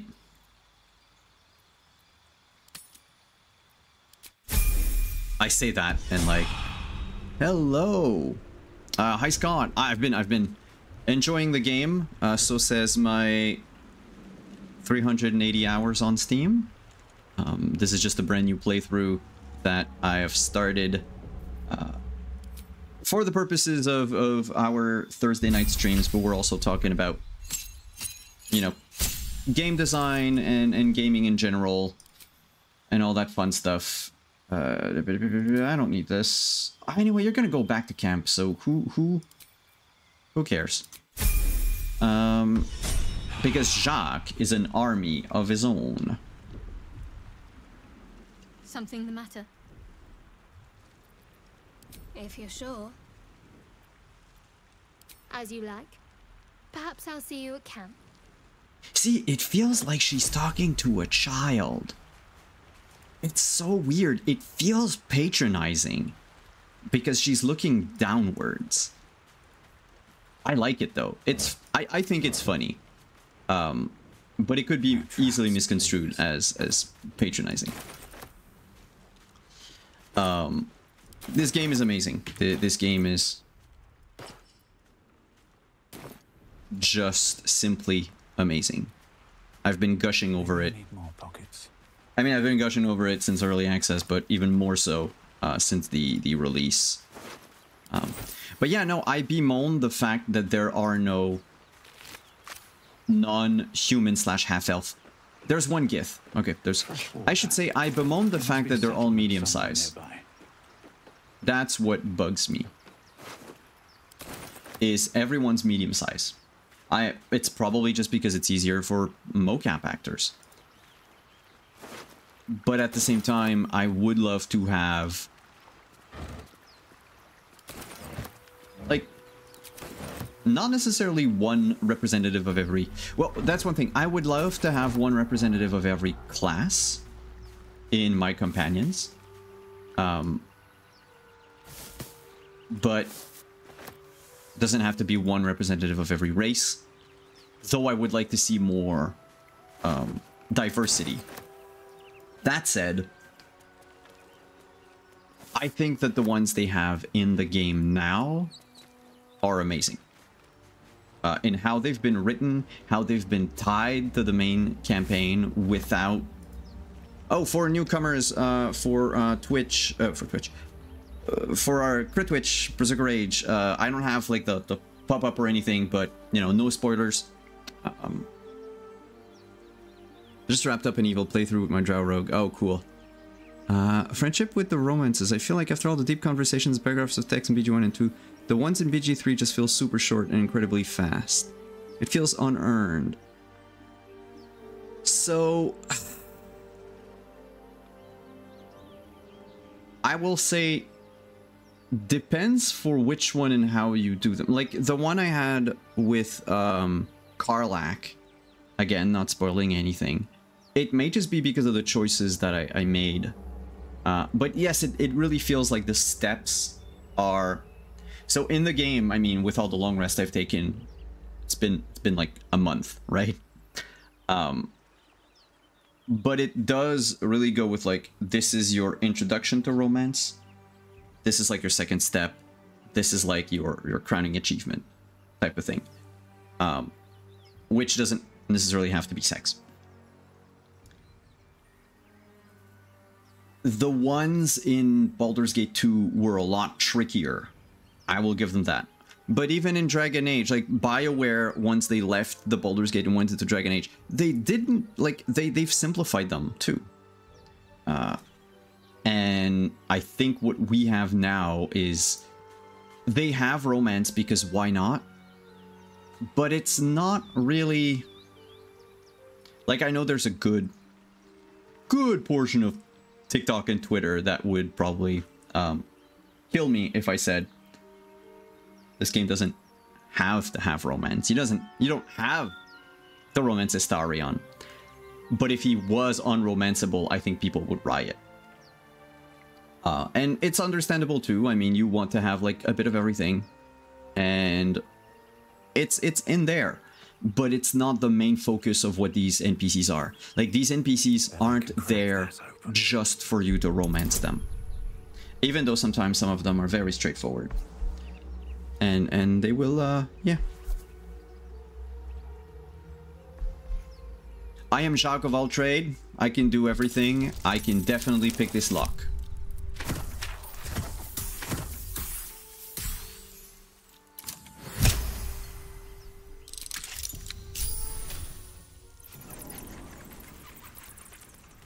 Baldur's Gate 3, yeah.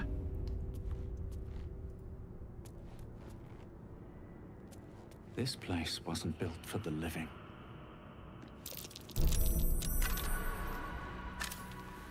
Oh. I am aware of traps, but I can't do shit about them. Step carefully. There's a trap. Step carefully. There's a trap. Okay, so Jacques is going to talk to himself a lot. Step carefully. Strange coin. I wonder what it's worth. Just gonna be weird. Step carefully. There's The a trap. text on the plaque is a mystery to you. Hmm. So we've got traps everywhere. But you know what? We don't care. There you go. There's a trap. You know why? Because we're Jack of all trade. Jacques of all trade. And we are immune to traps.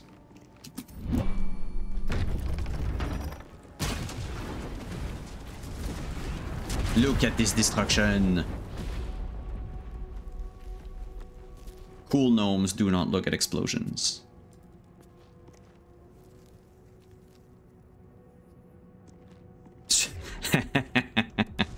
I don't know what you mean, Malk. Oh no, please, please let it be not that. So in one of my playthroughs, okay, with my Bard, my current single player playthrough, these 3 chests in this room contained nothing but scrolls of protection from evil. Yep. 2 out of 3. I don't know why. I think it's supposed to be, like, not necessarily random, but I've had other characters that got, like, something different. Ooh, I am proficient because we're the funky, funky ranger, so let's go with the ring mail, because we need to protect ourselves.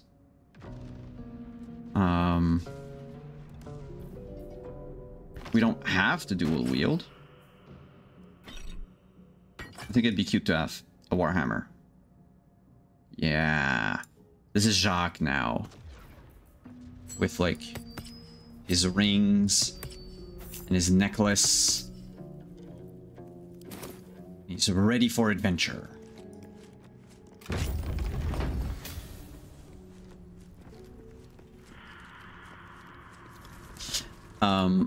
But yeah, no, I would have really liked it if they had added at least one short short race, 2nd edition term. You know, gnome, halfling, dwarf, companion. In fact, I would have argued Gale as a dwarf could have been really fun. Because it's not every day that you have a dwarven archmage. And that would be, you know, a bit you know, breaking the mold away, in a way. Jacques isn't here to make friends, he's here to bust kneecaps. Yeah, no shit. And now I have a hammer to do it with.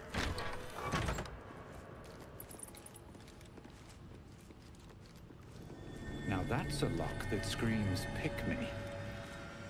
Yeah, you keep talking to yourself, Jacques. Let's see. This book is far lighter than it should be with such a massive lock.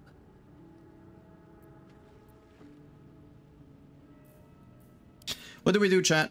What do we do? What do we do? Shadowheart Gale will. Malk, I will not answer because anything I can say to that sentence is spoilery. So let's talk again in a couple of weeks. All right, we're gonna search for. Yeah, especially if you haven't like finished the game. Yeah.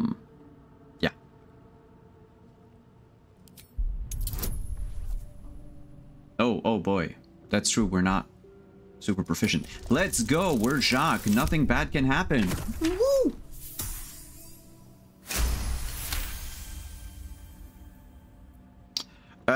Act 2, depending on what you did in Act 1, there's some info you might have gotten already regarding some of these companions.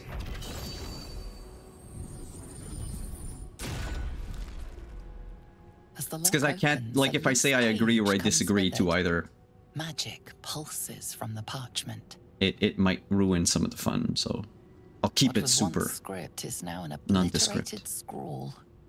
You have a sense these are names, a list, but of what? We can't fail. We're Jacques. We know everything. 1,000 years of human history. That's what we saw on the Nautiloid. So we know everything. The longer you stare. And you know what? If the GM doesn't say it, we've never failed. I think that's how I'm gonna play it. Jacques will not acknowledge his own failings. That statue. It seems they worshipped some kind of scholar. And in a way, they're right. Alright, everyone's unarmed now. Let's do this thing. Doop doop doop doop doop doop doop doop doop doop doop doop. Okay, we're gonna save. Because even though normally in my game I don't save often, we are playing a pure solo character right now, so it's gonna be kind of a problem. Oh hell. Something just woke up. Let's go, Jacques. Oh, he only has a bonus action left. Of course he does. Of course you do, Jacques. Alright, just go push a skeleton. Yeah, that's it. That's what you get. That's what you get for being dusty and bony. I love the sound they make when they move. That little clickety, clickety, clickety. God, I love that. Attention to detail. This game has so much attention to detail. Oh, you have wounded me. Oh, everyone is wounding me. I don't like that. Not enough movement. Oh, crap. Oh, this is going to become a problem. Oh, this is so going to become a problem for us.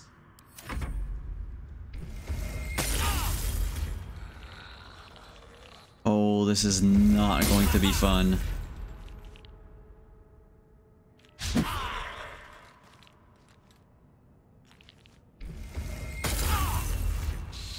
Oh,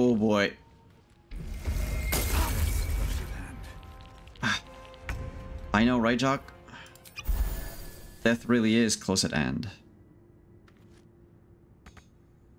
Not enough movement?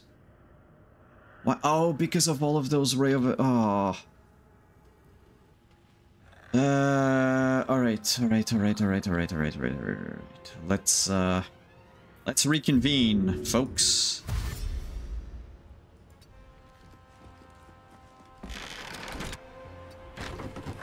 No. Close the freaking thing. Thank you very much. We can do it. This is going to be Jacques versus 5 skeletons. I should have summoned my crab. Chat, remind me to call on my nature friends.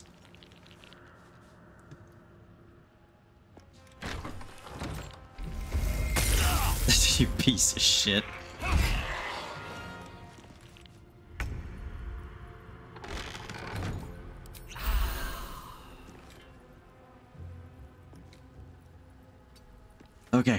Okay.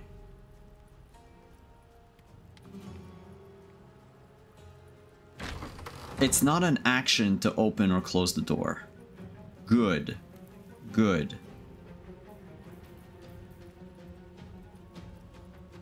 We don't have a whole lot of movement though, so I don't... let's try it.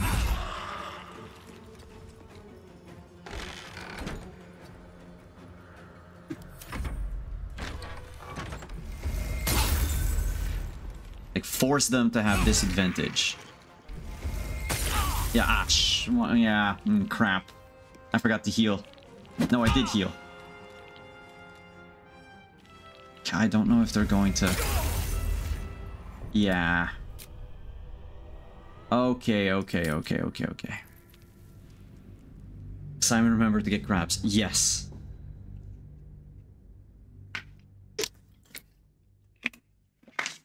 I mean, perhaps we should have waited until we're level 3 to dismiss Shadowheart, but you know what? We did the thing. We're going to assume it. We're going to try it again.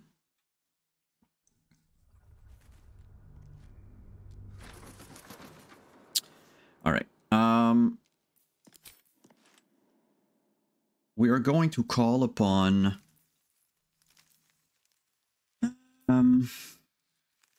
Poisonous Bite, that's not going to work. The thing with the Crippling Pinch is that it's 2 to 5 damage. Yeah, 2 to 5 damage is amazing though. Because the cat just distracts people, right? Attracts attention of nearby creatures and draws them closer to you. Yeah, the cat, we could use it to move people around.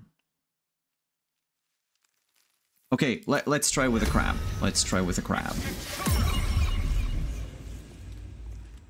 Hi, buddy.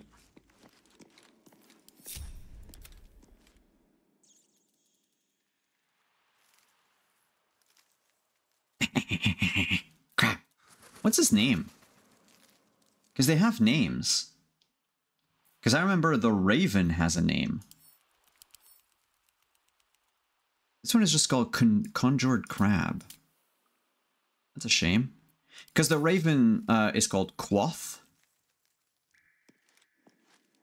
So I thought maybe, you know. But apparently not. Never a dull moment. Let's go. Let's be disrespectuous. Disrespectful. No? It's because I don't want to throw. If I throw, I lose my action, and that's what's important. Don't waste a step. Am I gonna have to click on the button for them to, like, for... The button is so far. And so high. I'm just a tiny... I'm a tiny boy.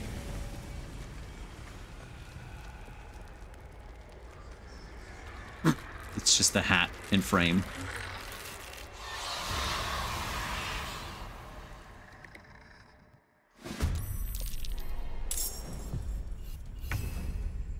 Go, crab. Yeah, you're pinched.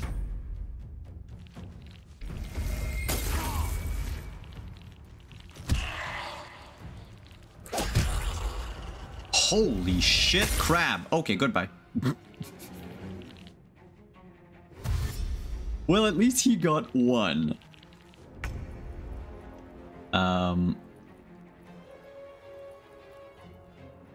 Okay, I think my only way... my only way is going to try to... Piercing shot. Okay, that is some damage. And then heal. And then there's no way to close that door. But perhaps it's gonna take them so long to get in that I can probably, like... I don't know, do something? Crab Slayer of Undead, I'll always remember you. It's okay, he's gonna come back. Crab is gonna come back.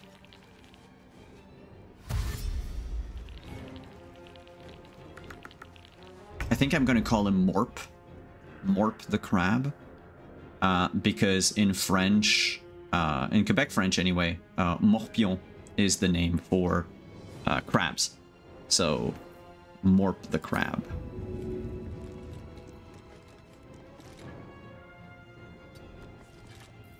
Oh, hello, all of you.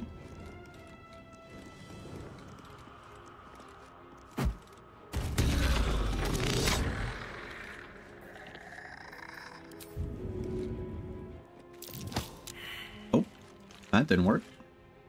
Let me go back inside.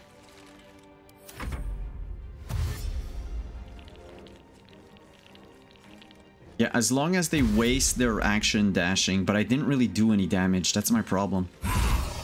Oh. Okay, okay.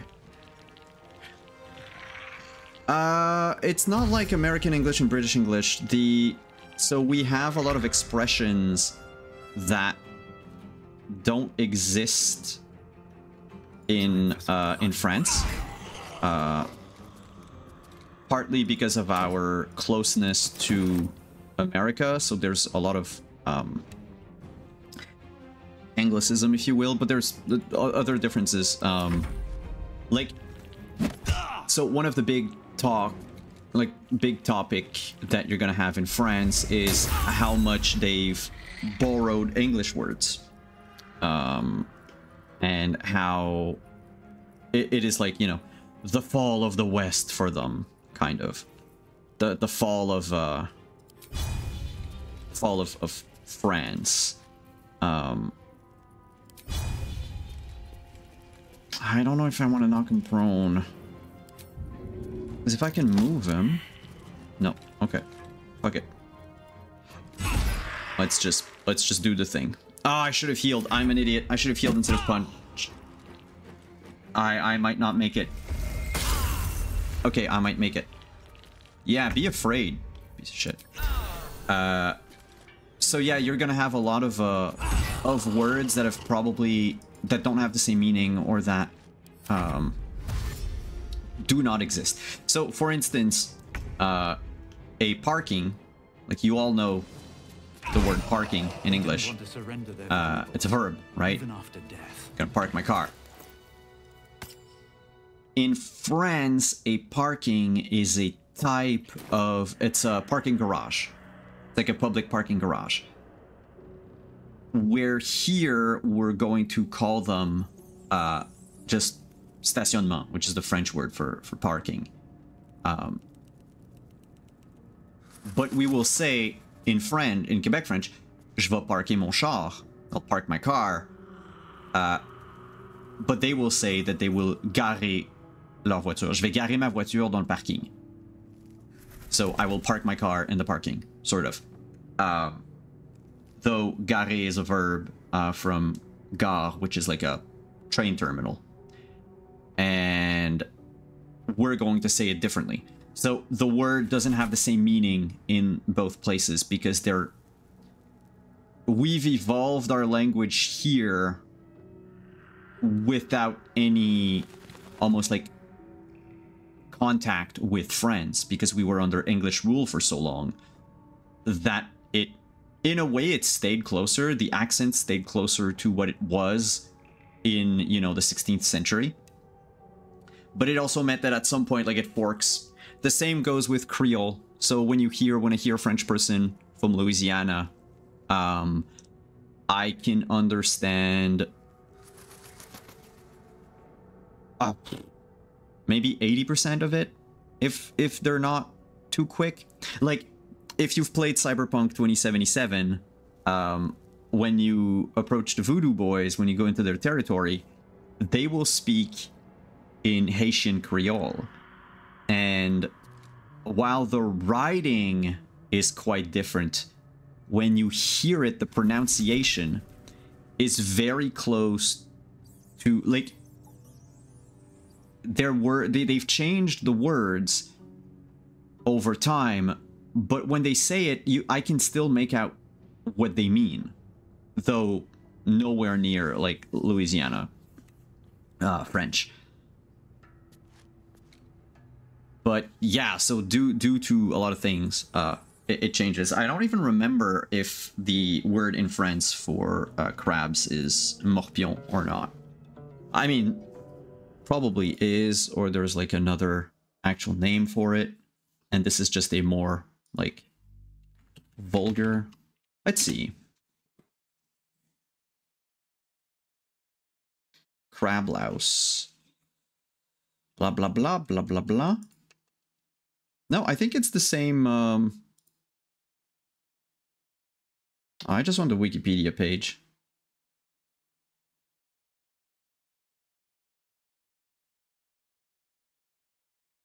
God, it looks disgusting. Yeah, there's an actual name that we do not use, that I've never seen, called, like, it would be the pubic flea in English. No, you get, what do you get in your hair? It's, lice. Yeah, pubic lice, basically. But morpion is like the common, in common parlance, if you will. Here lies the guardian of tombs. Through knowledge comes atonement. Okay, we're gonna open that, and then we're gonna go to chatting. Got it. So it's gonna symbol multilingual influences any terms of language over terms. Yeah, there's a. We'll talk to Withers, and then we'll have a little chat about that.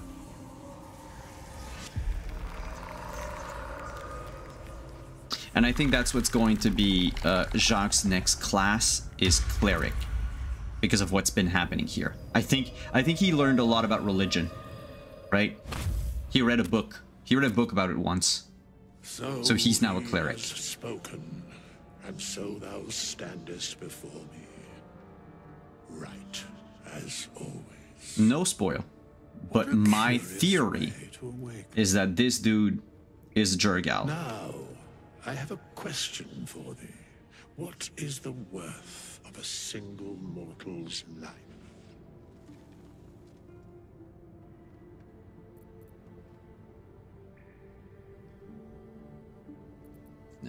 A little spooked by the crawling out of the tomb bit. I am not the same as those thou hast slain, if that is what thou askest. Yeah.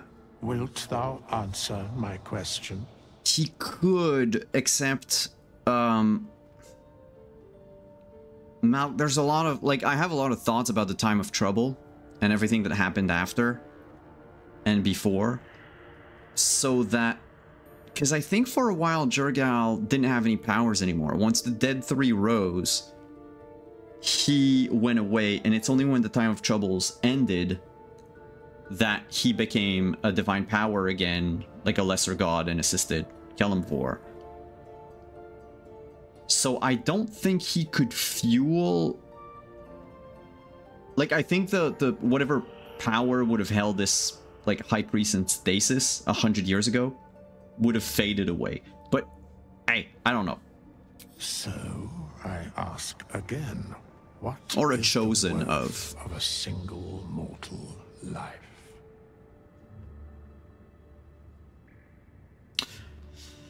I am Jacques. The only life that matters is mine. At this particular junction, Perhaps that is not so far from the truth.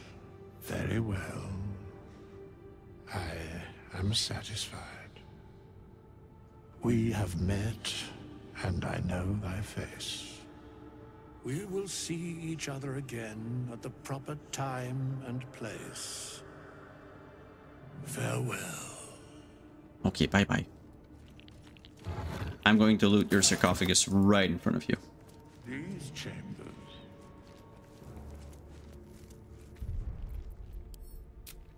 And with that dungeon done,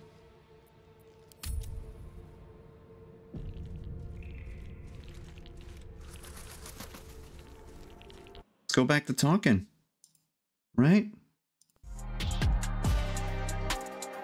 Hey. Well, that was our little Baldur's Gate 3.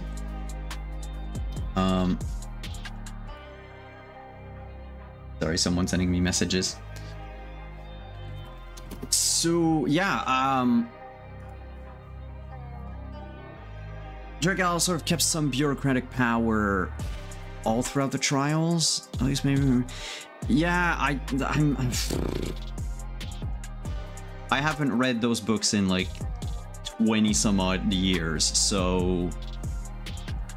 And I mean, I could go on the Wikipedia page, but I don't think the Wikipedia page has like all the tiny details. But I would have, like, I mean, we could ask Ed just on Twitter what happened. But to go back to the language thing, there's a lot of it, even within the province, there's a lot of like differences. So, for instance, where my dad is from, it's a mining town. They used to mine asbestos, and they have a word that I'm gonna put the pronunciation in chat right now. That word is pronounced sour or sour. So normally in French, when you hear that word sour, it's death. That's what it is. But in that particular town, and like maybe like one or two towns around, it doesn't mean death. It means sewer. Because the miners that came to town, for the most part, were all Anglophones. And so over time, the language sort of seeped into, and whether they wanted to or not, the French-speaking population sort of got a few English words, but they've used them so much and butchered them so much over the years that it turned into something completely almost unrecognizable. So you go to that town and you'll hear people talking about soul or sink. Sink is a bit easier because, you know, they haven't really changed it. The moment you know English, you know what it is. But it has nothing to do with how you would call it in French, like a lavabo, for instance, which is like a bathroom sink or a kitchen sink. So it's the sour and the sink. And you're like, what?